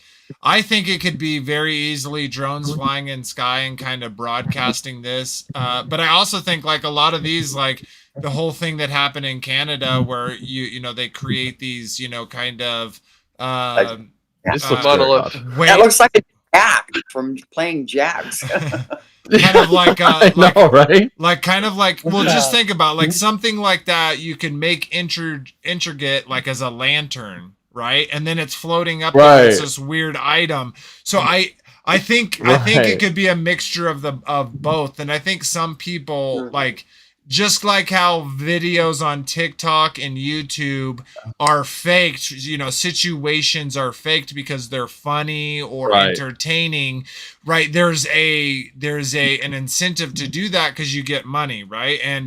And specifically, I think specifically because they hid the gods, and there's something inside of us that tells us this world is much more, for lack of a better term, magical, that people are looking for the magical in the world. And all, like you showed that map of all those things, all of those, that map is placed there to give a wide breadth to find many people that they can sink into one of those things. Have you guys seen this video? This is interesting. Let's see it's very odd. Okay, it's a guy that kind of appears in the road. Could be CGI, obviously, and obviously the camera is terrible. But watch. So it's slowed down. I got it slowed down, but he'll appear now right in front of this car. Yeah, there he is. Yeah. And it's like, I don't know because the cars do stop. Yeah. But this could be staged, Yeah. But when you were going through the clip, Kurt. Yeah, I saw Bill Schneider. Schneider, is that his name? The one who said he worked in a tunnel and he had and everything. Yes. He didn't see the aliens. And he was suicided. Yeah. Oh, yeah. Does anybody remember the Nazi Bell Project? Yeah. Mm-hmm. Yeah. Those were electromagnetic hovercrafts. I think that's what these UFOs are. Yeah. And they're coming out of the Antarctic. I think they're manufacturing up in the because there's a theory that Admiral Byrd was attacked by a fleet of these hovercrafts coming out of the water. And he had to retreat. His whole military force had to retreat because they were a couple ships were just damaged really bad, and then after that they signed the treaty, and now no one's allowed up there. And I think that's where they're manufacturing all this crap. Totally plausible that potentiality for sure. And I don't know if totally, but they could also be in Alaska. Have you seen how big Alaska is? And they could hide. Right. And just let's just say Utah, right? Utah is like 72% owned by the government, the land. So they could have a base, 5 Yeah, miles there's under a the couple ground. spots in the U.S. where we're not allowed to go. I mean, There's a lot of places we're not allowed to yeah. go. Yeah. And then Well, Colorado has the tunnel system. Mm-hmm. You, The you Man know the from Uncle. You remember the Marge Man from rover. Uncle, right? Marsha, with What? James Colburn. The Man from Uncle. In Vegas, they had underground tunnels where that's where his base was. It was a show. It came out in the '60s. It Oh, was I James know. Colburn, Man from Uncle. There's probably all subterranean systems everywhere. Yeah, Oh, they I'm do. yeah. sure they All gotta over. go from coast to coast. Exactly. Yeah, this is All super the, random, but I remember when I went and seen what is it, the Star Wars Rise of Skywalker. I wasn't Christian at the time, and I remember the moment. And sorry if there's any spoilers for anyone that hasn't watched it yet, but it's garbage anyway. Worst Star Wars movie of all time. But basically, there's a scene where there's like 3 planets that are destroyed simultaneously, and it shows like a quick, image of the people on the planets that were of different species. And there were actually a lot of people, I was one included, that through the film and that scene, I was like actually affected like emotionally and started breaking down into tears because I was convinced that Star Wars, and that's what you're told in the New Age, that Star Wars was actually legitimately something that happened before all of it. Yeah, at the very beginning when it says a long, long time ago in a galaxy far, far away, I was like, this happened a long time ago because that's your belief in heliocentrism, right? Like all of that's on the table. So, it was cray. Yeah. Insane. Awesome. So yeah, and kind of going back to the, the shift from the bad alien to the good alien, from the no gods, from the gods to the no gods, and kind of the blending of the two, right? Earlier, Agape mentioned, what was that? Ancient Aliens, right? And all throughout there, they take all these different accounts across the world from their different civilizations, and kind of use that as a stepping stone to show people that, all these aliens, right? There's a connection here. They've been visiting us forever. And that they're going to come back, and also over to when we were talking about the craft, right? And, I always thought that was interesting because anything that could travel the distances that would be required for aliens to show up at our house, I'm like, well, they're not going to be nice. You're not going to travel that far or have that type of technology and come and be nice. And then last little bit before we move on to kind of the next part of the conversation is the addition of quote unquote climate change or global warming, right? I feel like this is obviously a great defensive measure for what we see in scripture, some of the trumpet, happenings of the trumpets. And what that's going to cause on the earth as kind of a preamble thing getting ready for. But then you add in the aliens, and I feel like real quick, you add in nukes, right? And that we could nuke ourselves. There's how many movies about aliens coming and helping us, not nuke each other and not destroy the world. And so, can I say something like that? Yeah, absolutely. Yeah. Actually, when I was in the New Age, it's a really big umbrella term, but I guess I was part of the Galactic Federation, shall we say? And I would get these emails every newsletter, essentially every day, and they would talk about updating exactly of the attack of what Ashtar Command, which were the good guys, against the Draconian Empire up there, in which fleets were being destroyed in space and all this. Anyway, retarded stuff, but essentially they were talking about how the ongoing fight that they were having up there was basically lost my train of thought. I'll get back to it. No, so many things. Anyway, move on. I was talking about I was talking about the connections of global warming and nukes and how they were going to save us. Oh, yeah. Okay. Thank you. Thank you.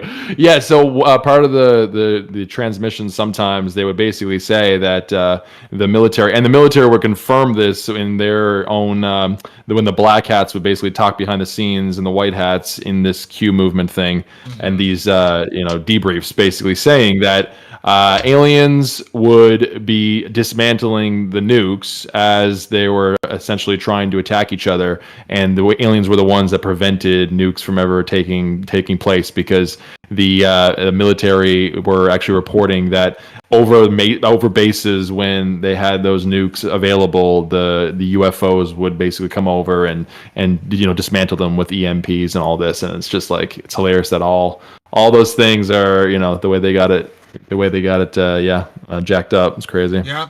And then so with that kind of set in place, we move now into our modern era where we're seeing like the Marvel movies, the Avengers, the space, even the Avengers, right, was very on Earth, right? But then slowly progressed to start adding in these outworld figures, right? It kind of even started with Thor, but this was like, even their depiction of Asgard, right, was like kind of like a flat Earth example. Right. Obviously a lying type of flat Earth, right, where you actually got water pouring over the edge.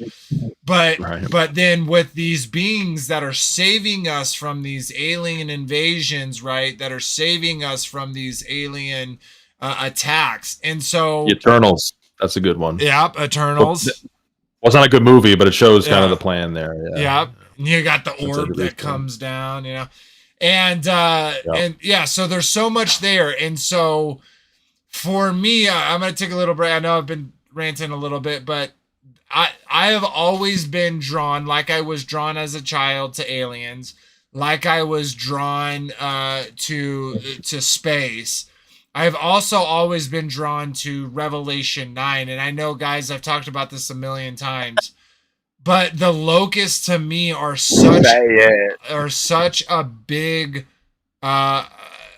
connection for me. And the descriptions of the locusts and the descriptions of what they look like and the sound of their wings and that whole event, and especially, the star falling from the heaven to the earth and hitting the ground, right? What would that cause? It would cause this big smoke plume. But in Revelation, when it's talking about this, out of the smoke, right, which isn't actually smoke, it's a whole bunch of these locusts coming to the earth. And so it's just so interesting because, like, as I was kind of showing, is like they got our idea about the first time we're going to kind of interact with aliens that's going to be this violent one. And I don't know if y'all have also noticed this, especially those that have watched like Stargate and Star Trek, how they almost make the aliens seem misunderstood. And what I mean by that is, or let's say the racism, the speciesism of the humankind, right? Because we have movies like, what is that? Not Department.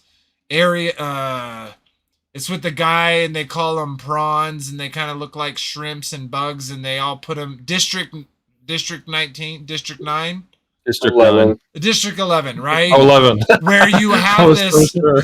where you almost have this racism, this speciesism towards them, where they're like, kill the aliens. We don't want these aliens here. We even get to see it in Batman versus Superman, right? Where you have half of the population that are like, get Superman out of here. He's the evil one. And then you mix that with a lot of movies with religious cults. While at the same time we have aliens, we have these Christian cults that are always kind of standing up against it. And if it's not directly, it was District 9. Yeah. and with like another movie, Surrogates, I know it has nothing to do with aliens specifically, but in that movie, you have this religious group that is against having surrogates. And games like Deus Ex Machina, you have whole groups of people that are against augmentation. And so with the mix of, like, I believe that the locusts will be that first alien invasion. And so a lot of the times, as believers, we come up to these topics that we would kind of label, how we would label, are these salvation issues. Now, I briefly want to talk about that because if I think about in the past, right, let's say our grandparents that have passed away, our families that have passed away, and our ancestors, in reality, right, guys, we know that the whole heliocentric model as a mainstream topic has only really been accepted for about 120 years. You go look out anytime before that, the main belief is that we lived in a in a created environment. But specifically, I think that there it can be a salvation issue to the people that are non-believers when these events come, because they have been pre-programmed so much with the idea of aliens, with the conception of aliens, with the movies and the games and the books and the TV shows and all that's out there, including the entertainment that we see on mainstream media, where they are constantly be fed these fake stories, these generated stories, but with that compounding investment that they've put into that entertainment, into that propaganda and programming, you can see that people are almost ready for it. People are and I've seen in some groups of people that they're actually waiting for the aliens to come to change our world. They believe that once the aliens actually reveal themselves, they've been here, but once they reveal themselves, and you kind of were talking about this before, Curtis, is that we will enter this new golden age. We will actually enter a utopia, which that word is stupid anyways, but we'll enter this new golden age of technology and prosperity and art and beauty and all of these things. Return of the Gods. Yes. Star Trek was pre-programming for that deception, where essentially you have replicators and these healing med beds that they talk about. They were talking about that in the New Age deception too, of like one day when the aliens' first contact happens, they're going to reveal their technology to us, and then basically we'll implement that into our lives, and that will essentially help us elevate into higher consciousness to basically become one with them. Yeah. So we're pre-age. Yeah, and that's all intertwined with transhumanism and AI and all that stuff. I remember listening one time to Werner von Braun's former secretary before he passed away. Yeah, he told her, "Listen," he goes, "the last big agenda, the last big event's gonna happen is the aliens, the fake alien invasion."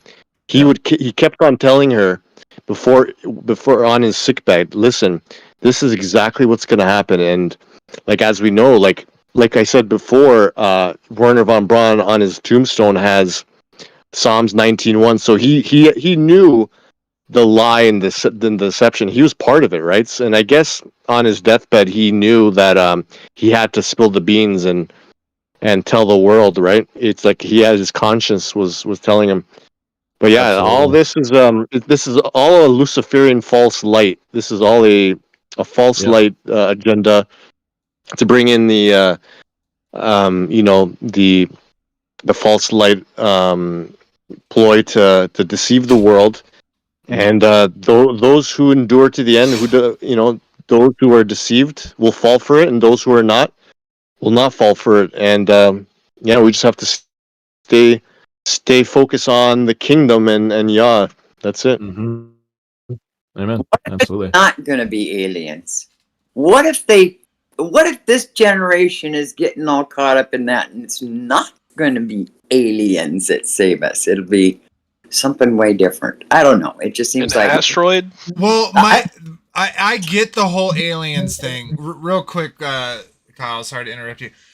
I think that, like I was saying, I don't remember the literary term, but to express the term, it's basically like if you're writing a book and they go into a cabin and the author takes the time to mention the gun that is above the fireplace, it would be bad writing to have never that gun to come into the story. So I personally, like I'll give you an example with the beer bug and what we went through. Did we not have movie after movie after movie after TV and TV show about a pandemic, about a virus outbreak, and how that would affect not only, the United States and the country, so Has anyone ever seen Contagion? Like that came out a couple of years before that happened. That's literally the same thing. And so Crazy. for them to spend all of this money, for them to put in all this effort to get people's minds, even to the effort where they're putting an alien cake, right? Supposedly on view for to be seen by people. They're not doing it for a reason. Now, is it going to happen within our generation? I'm not sure. Only the father knows the day or the hour, or we don't know when all this stuff is going to pop out. But I don't think that they put all this effort into the alien concept, and then piggyback that with, as Kyle was bringing, Aetherial Creations was bringing up, how they got rid of the gods, but now it's the return of the gods. They're just given a different name, like Agape brought up with Aleister Crowley in that quote, where he is specifically saying right now they call them aliens and angels, but eventually they'll call them something else. So, the propaganda with Lamb and him talking about this interdimensional being, but giving it a picture of a typical gray alien. I think all of these things together, I don't think that they're not going to use that card. Now, how do they use that card? I guess that's the next question. I don't think that they're going to play that card. I think the card, me personally, is Revelation 9. I think they're gonna say an asteroid is coming. That asteroid's gonna slow down. We've seen that line or heard that line in so many movies. We know they're aliens because that thing that's coming towards the planet is slowing down. And then it's gonna hit. It's gonna have this smoke, and these aliens are gonna come down and start striking people. And so that's I could totally be wrong. I always like to say I'm jealous. I'm jealous of my right to be wrong, but that's just how I see it unfolding. What if it be like giants, like in the days of Noah, and chimeras? Well, I think it could be those with aliens. Okay. Yeah. And I think, go ahead. I was just going to say, in my viewpoint, I think they likely will appear as they appeared thousands and thousands of years ago to people throughout history as possibly these somewhat taller, larger, kind of Nephilim, handsome god-looking entities. Yeah, if you've seen Gods of Egypt, right? I don't know if you've seen that movie, but they're much bigger than men. When they bleed gold, right? So, right, yeah. Yeah, I don't think the aliens that are coming that are good, and that's why I kind of brought up Independence Day, right? Because my beliefs and kind of going with Agape was saying about transhumanism, I think the leaps and bounds of technology, like Independence Day to Independence Day Resurgence, is that's how it's going to kind of press the envelope and kind of be able to go beyond, right? Because another theme in Marvel movies, right, is if we didn't have Iron Man, if we didn't have Spider-Man, if we didn't have Hulk, if we didn't have these quote unquote superheroes, the aliens would have destroyed this world. And so I could very easily see Revelation 9, the locust alien attack. We then use those, and I believe those beings are actually biomechanical vassals for unclean spirits. I think they're going to use that technology to then actually go up another level on their technology. Go ahead, Curtis. Yeah, so I personally think, just from being in the New Age, it seems like what they're going to do is essentially they're going to reveal the aliens. Like I do believe that with Project Bluebeam, with also that actual ancient technology of these UFOs and how they move around and all this, they're going to reveal them to the public. They're going to land. And they're unclean spirits, which we know are actually, in this world. So they're going to reveal themselves to humans, and show, say that they've come from another planet. But basically, the whole idea of like, if you believe in the heliocentric model, it is logical to assume that something from outside of Earth is going to be more connected to source than we are. And so with that realization, or that thinking, basically it's the idea that they're essentially going to help us get closer to source. So they're going to say, hey, look, I know you guys are committing war and all this, but now we can have peace because we're here to teach you our ways. And I think that because, of course, we know that every person, in the scriptures, it says that every person has to actually make that choice and then follow the beast. So we're not at that point yet. There's no way that these beings, the majority of people, these beings, if they reveal themselves now, that most people will be on board. I don't think so. But what will have to happen is if they just come out of nowhere, they'll have to know us. They'll have to actually, be here, and actually we have to trust them. Like you don't just invite someone into your home and then someone you barely know, and then you automatically trust them with your kids or whatever. Like, no, they're going to land here. They're going to get comfortable with us. It's going to be over decades. I think Trump is going to bring this in because he's, throwing in with the Space Force and all that. So that's basically a precursor to this. I think he's going to win the election. I think that whole thing with Biden and everything was basically a setup to basically destroy the economy. Everyone hates Biden. He can't speak at all in his speeches at all. He's he's a child. Or he's going getting too old and about to pass out and die. So essentially, he's going to lose this election to Trump. Trump's going to come in. Everything's going to be amazing. Then he's going to reveal the Galactic Federation and how he's working for Q, and because the Q, by the way, in the Q movement, they believe what Q is essentially the military that have access to what's called Operation Looking Glass, which is essentially a time machine. What's that? Isn't it White Hats? The Q no. Operation. Yeah, they're the White Hats. Yeah, but I was talking about Operation Looking Glass. It's essentially a time machine, they say, that they can look into the future. And so these Q drops are basically people that are looking into the future and showing essentially where humanity is going to be. And so, and Q and Trump has actually made. He's joking around with this. He's part of the deception because in his speeches, there's times where he does the Q letter thing, because he's part of it. And that's there's why so many people are part of it too, and thinking that he's like the savior. And you have that book. I don't know if you guys know, there's a book that basically talks about Trump, this kid Trump that saves the world. It's pre-programming. Right? Yeah. So it's pre-programming for this event. Yeah. And so I think that's what's going to happen. It's going to be he definitely controlled opposition psyop. Definitely. What was I going to say? They're using him because he has such a big following, and he's going to use that following to push the agenda when they come, because the only way to get the whole world to come together and accept a one world system is to have the alien invasion, right? And that's the only way. That's the only way people will follow it. Yeah, and I agree. That's why I don't think, not to contradict you, Curtis, but that's why I don't think it's going to be them. Fine, bro. No, yeah, I'm just saying, I don't think it's going to be started off with them coming down and making friends.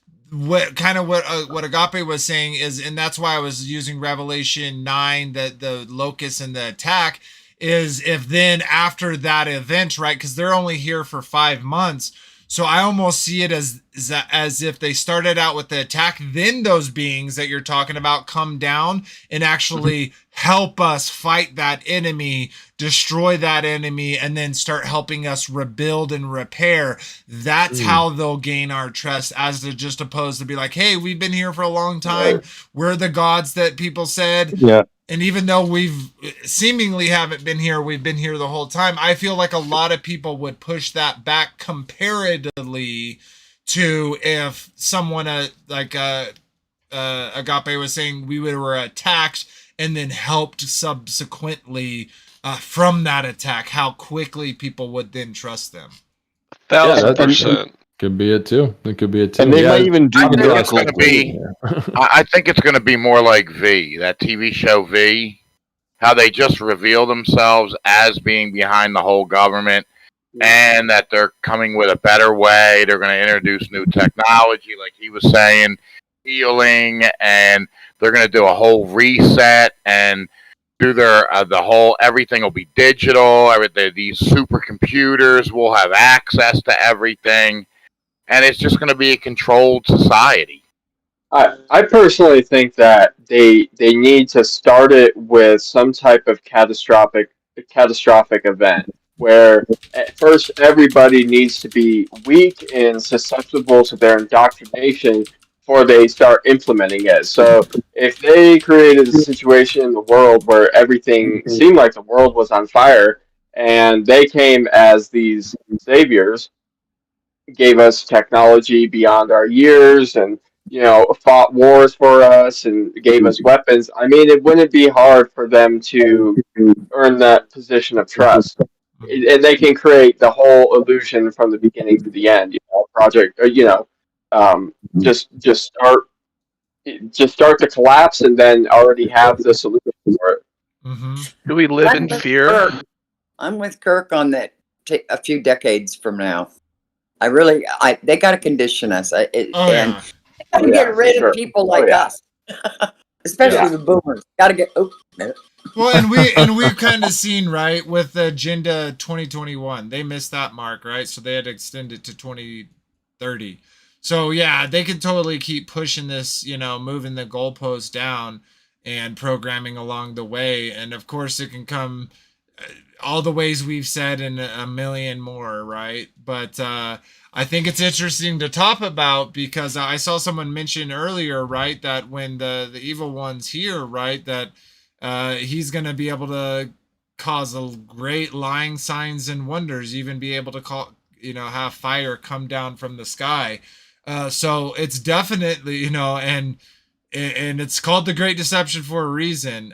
Kyle, you were saying earlier, should we live in fear? And no, I don't think we should, because I think I think Scripture sums it up the best. Why fear those who can take the body and not him who can take the body and the soul?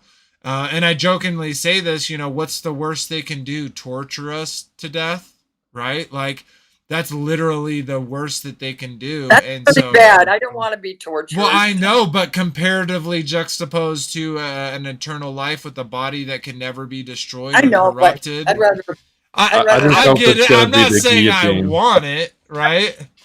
I just hope it's going to be the guillotine, because apparently that's the thing. Like Paul. You sound very persuading, that'll be awesome. Yeah, like Apostle Paul. Yeah. Do you mind if I share another thing? There's some things on it. Yeah. Okay. Cool. So yeah, this is trying to get you guys to see kind of like behind the scenes of this weird thing. So essentially, this is Ashtar Command. There's a lot of different Ashtar Command websites, but they have like different messages from these beings. And like I said, I think I clarified. Ashtar Command is this essentially, military force, supposedly in space, that is essentially working together for our benefit to free us from these reptilian beings. So essentially, the Ashtar Command is the airborne division of the Great Brotherhood Sisterhood of Light, under the administrative direction of Commander Ashtar and the spiritual guidance of Lord Sananda, our Commander-in-Chief, known to Earth as Jesus Christ. Composed of millions of starships and personnel from many civilizations, we are here to assist Earth and humanity through the certain cycle of planetary cleansing and polar realignment. We serve like midwives in the birthing of humanity from dense physical to physical etheric bodies of light, capable of ascending into the fifth dimension along with the Earth. We of the Brotherhood of Light, and we who serve the intergalactic fleets and cosmic federation councils, come forth to bring you knowledge for a most eventful and confusing transition. I'll just read this part here and then we'll end. The Ashtar Command is an etheric group of extraterrestrials, angels, and light beings, and millions of starships working as coordinators of the activities of the space fleet over the Western Hemisphere.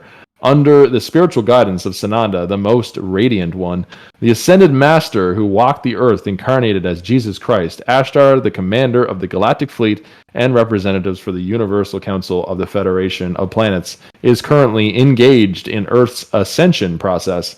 There are 144,000 light workers called Eagles connected to the command. That is the minimum of souls required for the ascension process. These Eagles are a group of souls who don't identify with a special planet. They know they are one with all, and they are Christ. Fundamental to any discussion of New Age Christology is the recognition that New Agers distinguish between Jesus, a mere human vessel, and the Christ consciousness, variously defined, but always defined and often a cosmic impersonal entity. They serve like cosmic midwives in the ascension process, the birthing of humanity from dense physical into physical etheric bodies of light capable of ascending with the earth into the physical and the fifth dimension. Lightworker is incorporating Jesus' message of love and light into our daily lives, ultimately connecting with our higher self. Yeah. Stupidness. Do you know what that reminds me of, right? It literally reminds me of when he says, many false prophets and many false Christs shall arise. You got that right. And sure, we have tons of different Christs in... Sweet. Yeah. All right. So for the closing up the show, I have a handful of videos that I'm going to go through that were shared, and we can talk about them a little bit.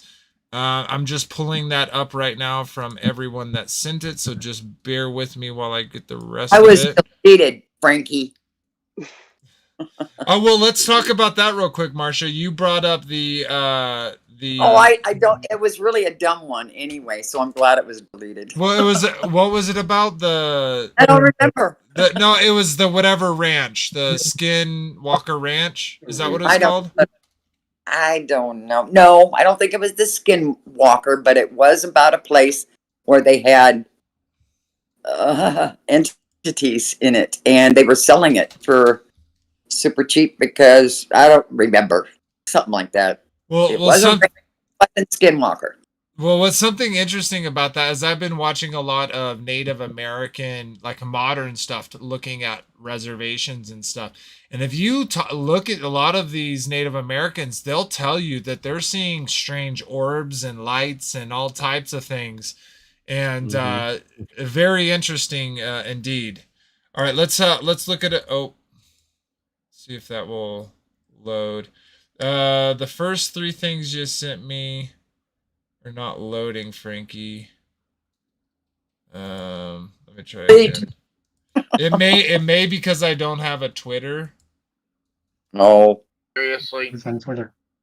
That's harder. And you deleted me, Frankie. At least I had something that would show. None of the you get my Twitter post from the text stream, right? What? You can get them on your phone. You can't get them on your computer.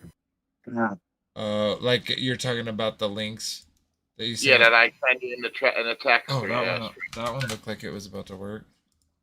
Well, then you got to use an uplifting but funny one of Robert's. I still thought those were so funny. His two. They weren't videos; they were pictures. Well, I got one video and one article. Oh, one video. One video, one article. Oh, yeah. No, I was talking about the alien cake person. Yeah. That's what I got. Oh, okay. That's a video. Oh, it is. Okay. Yeah, it was. Okay. What? That's all I remember. You showed it to me this morning. Well, I'm glad Craig was here. Craig, right? No, Kurt. Curtis. Glad Kurt was here because he showed a lot of videos. That was good, yeah. And you brought a lot of content to the show too, Kurt. I appreciate Sorry, that. I'm bad with names. That's fine. Yeah, no, Curtis. There's Kurt, there's Kyle's, there's all kinds. Yeah. No worries. Robert's background now. Oh, yeah. There it is. Things. Okay, yeah. For whatever reason, most of the Twitter ones won't work, but one did pull up. I'm going to show these. Hopefully I don't get YouTube short on there. Oh. I don't have a Twitter account. I think it's a YouTube short. the short should worked show. as well. It's loading. Okay, let me pull this up. It's this one. Is it already playing? It sure is. Let's go back here. Yeah, those Yeah, it's things. definitely gotten me thinking. the I'm launch, probably gonna these make a video on the New Age and kind of share some more of that stuff on my channel. Can y'all hear that? Interesting chart. I must say that was a very Play it. interesting. Yeah, it's super I heard fried. something. Yes. Super No. fried. It's lagging right now. Buffering. Buffering. It was just working, Come I on. swear. Yep, Okay. it was. Mm. Hit the pause again. If you share them with us, maybe we can see them. It is on the screen. You should be able to It's pop it going. up. But it's not playing. Is it? Okay, now. Oh, it's buffering. It's so ridiculous. It looks like a So weird what- mushroom. All right, let's go That back looks to like that. the Challenger. Oh, you're I you're on know. X. That's cool. Woodward TV. That's it. Stardust Ranch. That's it. Okay, well, let's see if this. None of the. Apparently, they're like, no, you can't play stuff. We'll go back There's to the, that one. There's Robert's thing. Alien revealed cake. What is that, like Mary and the toast? Well, That was, you've seen all the people who create hyper realistic items, and then they cut it, cake or not cake. No. Yeah. You haven't ever seen that? People will make like Uh, books or like a can of Coke, my and then God. they can cut it open. It totally Yeah. looks like a can of Coke, but it's not. Oh, yeah. Interesting. This is very interesting that this will not load. But it's too Well, I see your minutes. browser's trying to load up all the other. Yeah, it shouldn't be that. It's not that intense. There's like a couple. Hey, you didn't delete me after all there. But it's not That's loading. I don't know. It's definitely laggy. So everybody's like posting that friggin' alien that they found in Mexico or whatever on everything else. Like, was a pinata or something. Yes. Yeah, exactly. Paper mache. Vader, send me the That's links. good. That's good. They claim to have X-rayed it. It's like, Oh. come Oh, on. you're The kidding. doctors are sitting there like holding it and swinging it around with their hands like it's a toy. It's like it's supposed to be like an alien life form found, perfectly well, isn't preserved. the- And you guys are just swinging it around. I gotta watch It's- that. I watched the Female U.S. supposed to have Congress one. eggs in it. The That's female hilarious. one was supposed to have eggs in it. Or something. Oh, Nice. whatever. Say Just- how you tell a female from a male in those. Yeah. I don't know. We'll have to show us the female one. They should have both of them. Let's see if this works before I send this one to you. Oh, bummer. All right, there we go.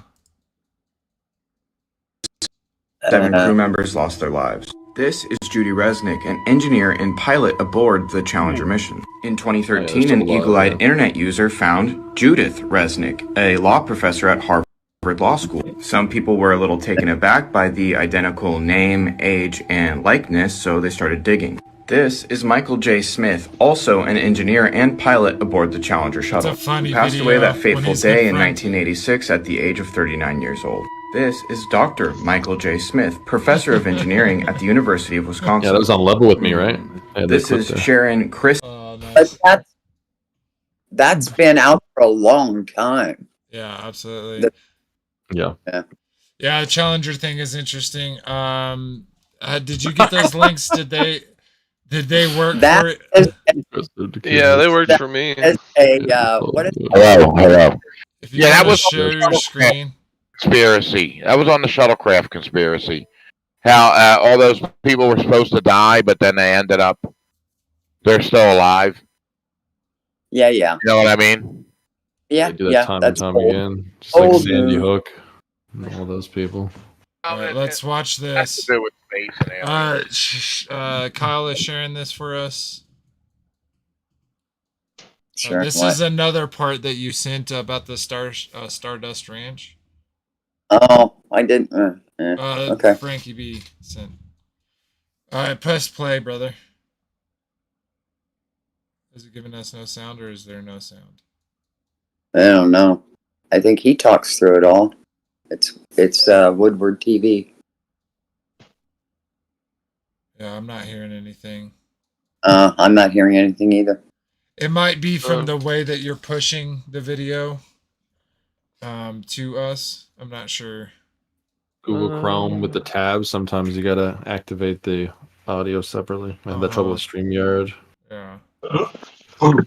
It would be in the actual thing. No Oh worries. yeah, he said he slayed a bunch of aliens.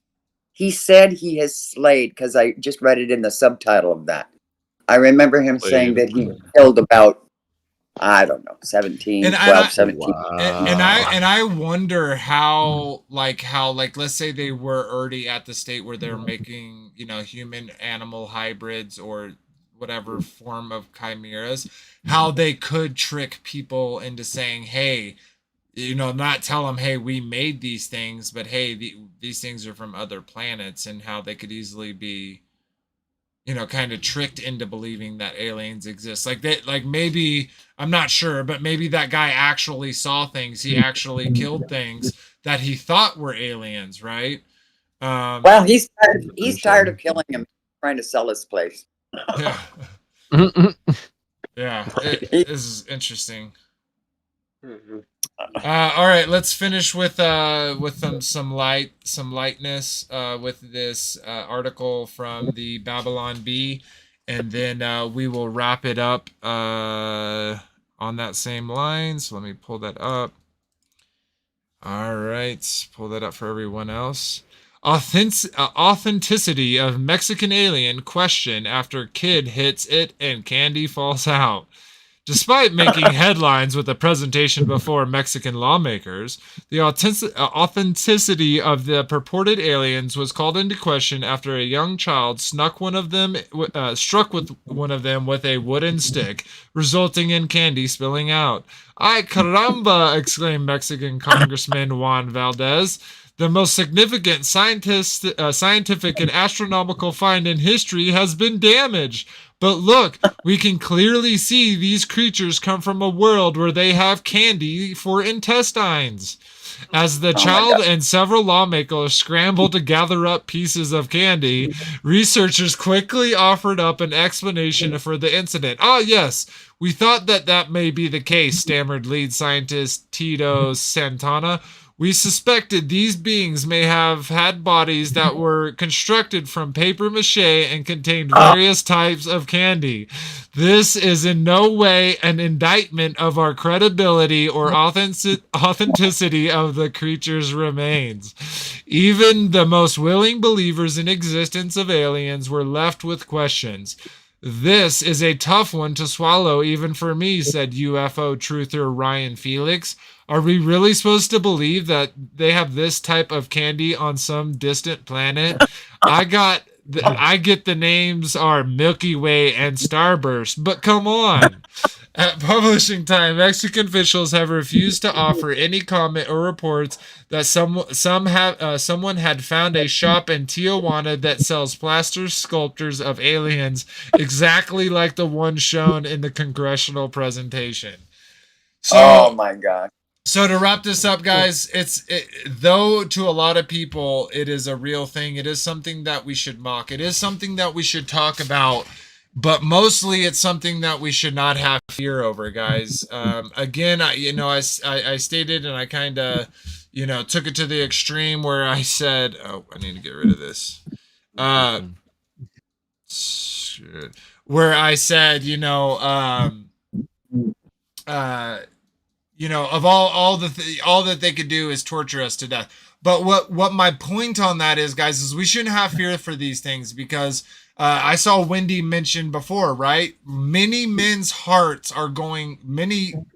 hearts are going to wax cold for fear of the things coming upon this earth. So that's why we have this community. That's why we talk about these things that on the outside to the secular world are these huge truth topics, these huge things that we need to pay attention, and these conspiracies that we need to be a part of.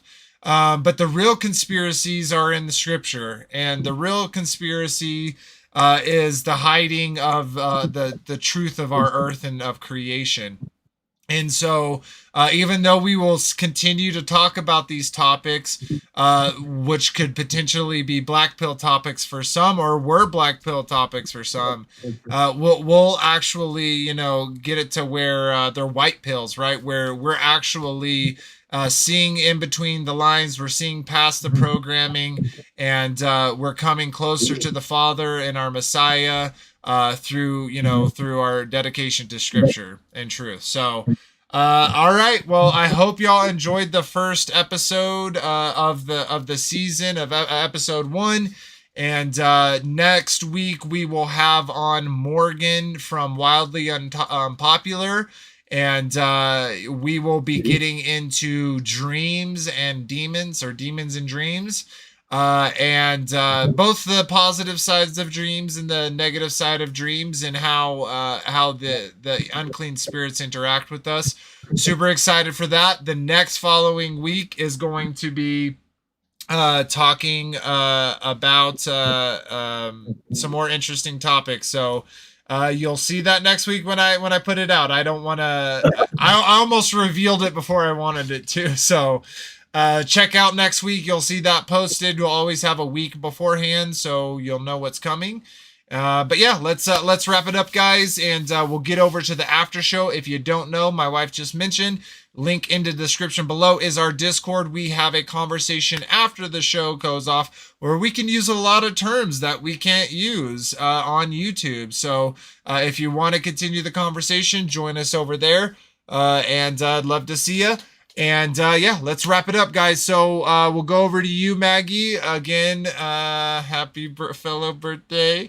And thank you, sister. If you'd like to say your goodbyes. Bye, everyone. Thank you for having me on, Vader. Oh, my pleasure. See ya. Sweet. And we'll jump over to Marsha. Bye, everyone. This was it was a fun show. Definitely. And Robert, kind sir? Yep. Bye-bye, everybody. Have a great night. I'll see you in the after show. Live long and prosper. Sweet. And thank you for joining us for your first roundtable there, Curtis. Loved your show. If y'all haven't, again, check out Subjectively Offensive on YouTube. He has a lot of content on there, some stuff he mishmashed together to kind of show some points and show some ideas, concepts. But without staying there too long, Curtis, I'll let you say your goodbyes. Yeah, thanks guys for having me on. I really appreciate it. Definitely be back for sure. It's just great, with other truth seekers, just seeking after truth and, digging into topics that most people don't want to dig into for fear of, looking different and strange. And I'll definitely be back for sure.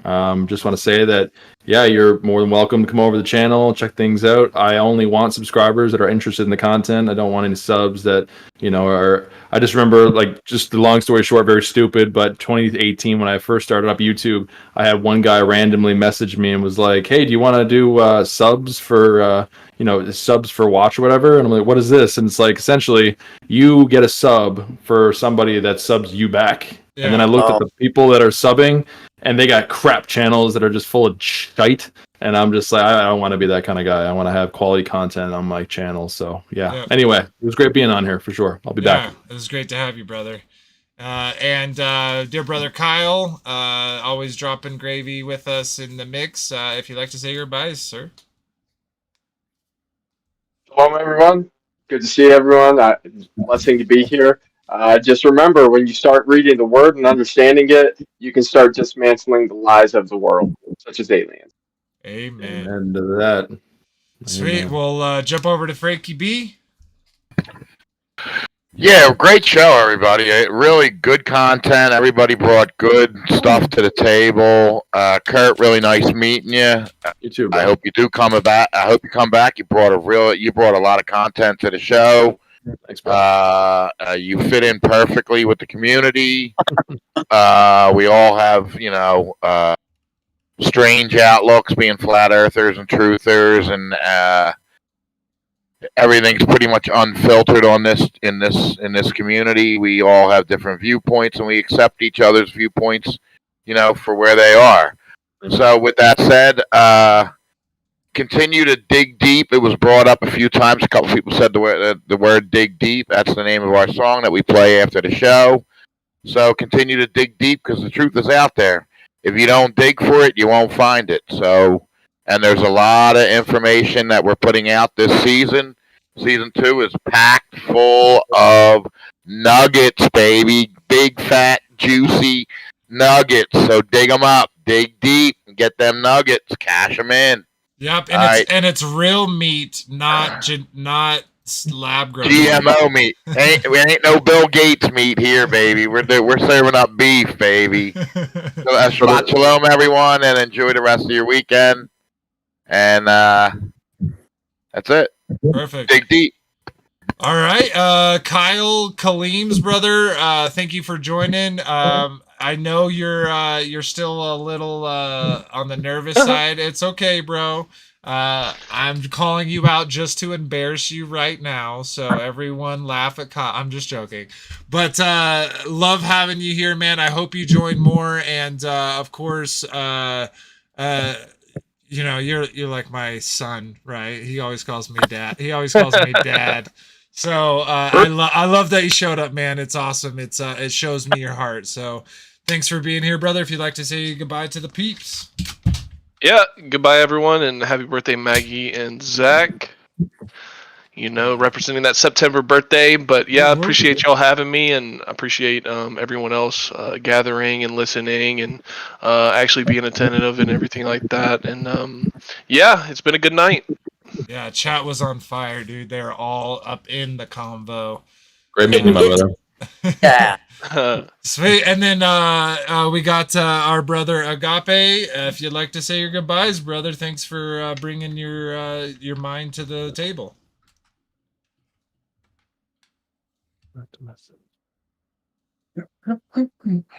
Oh, maybe he's stepped away. Fell asleep. Yeah. Might have fell asleep. All right. Well, sorry if I'm skipping you, Agape. If you jump in before it's over, then feel free to say goodbyes. But yeah, okay, guys, it was awesome. Join us next week again for Morgan from Morgan with Morgan from Wildly Unpopular. We're going to be talking about demons and dreams. I hope you're excited for that one as we are. And until next time, remember that ABBA love you first. Good night, everyone. Yeah. Good night. Remember the true triggers. True triggers.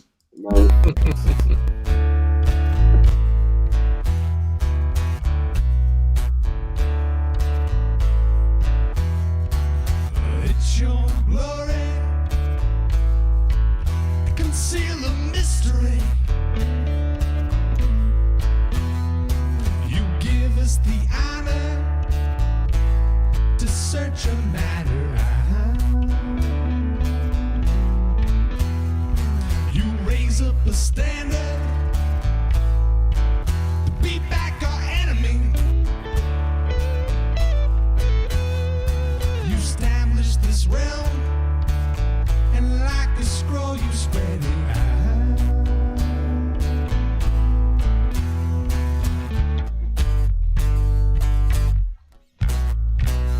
This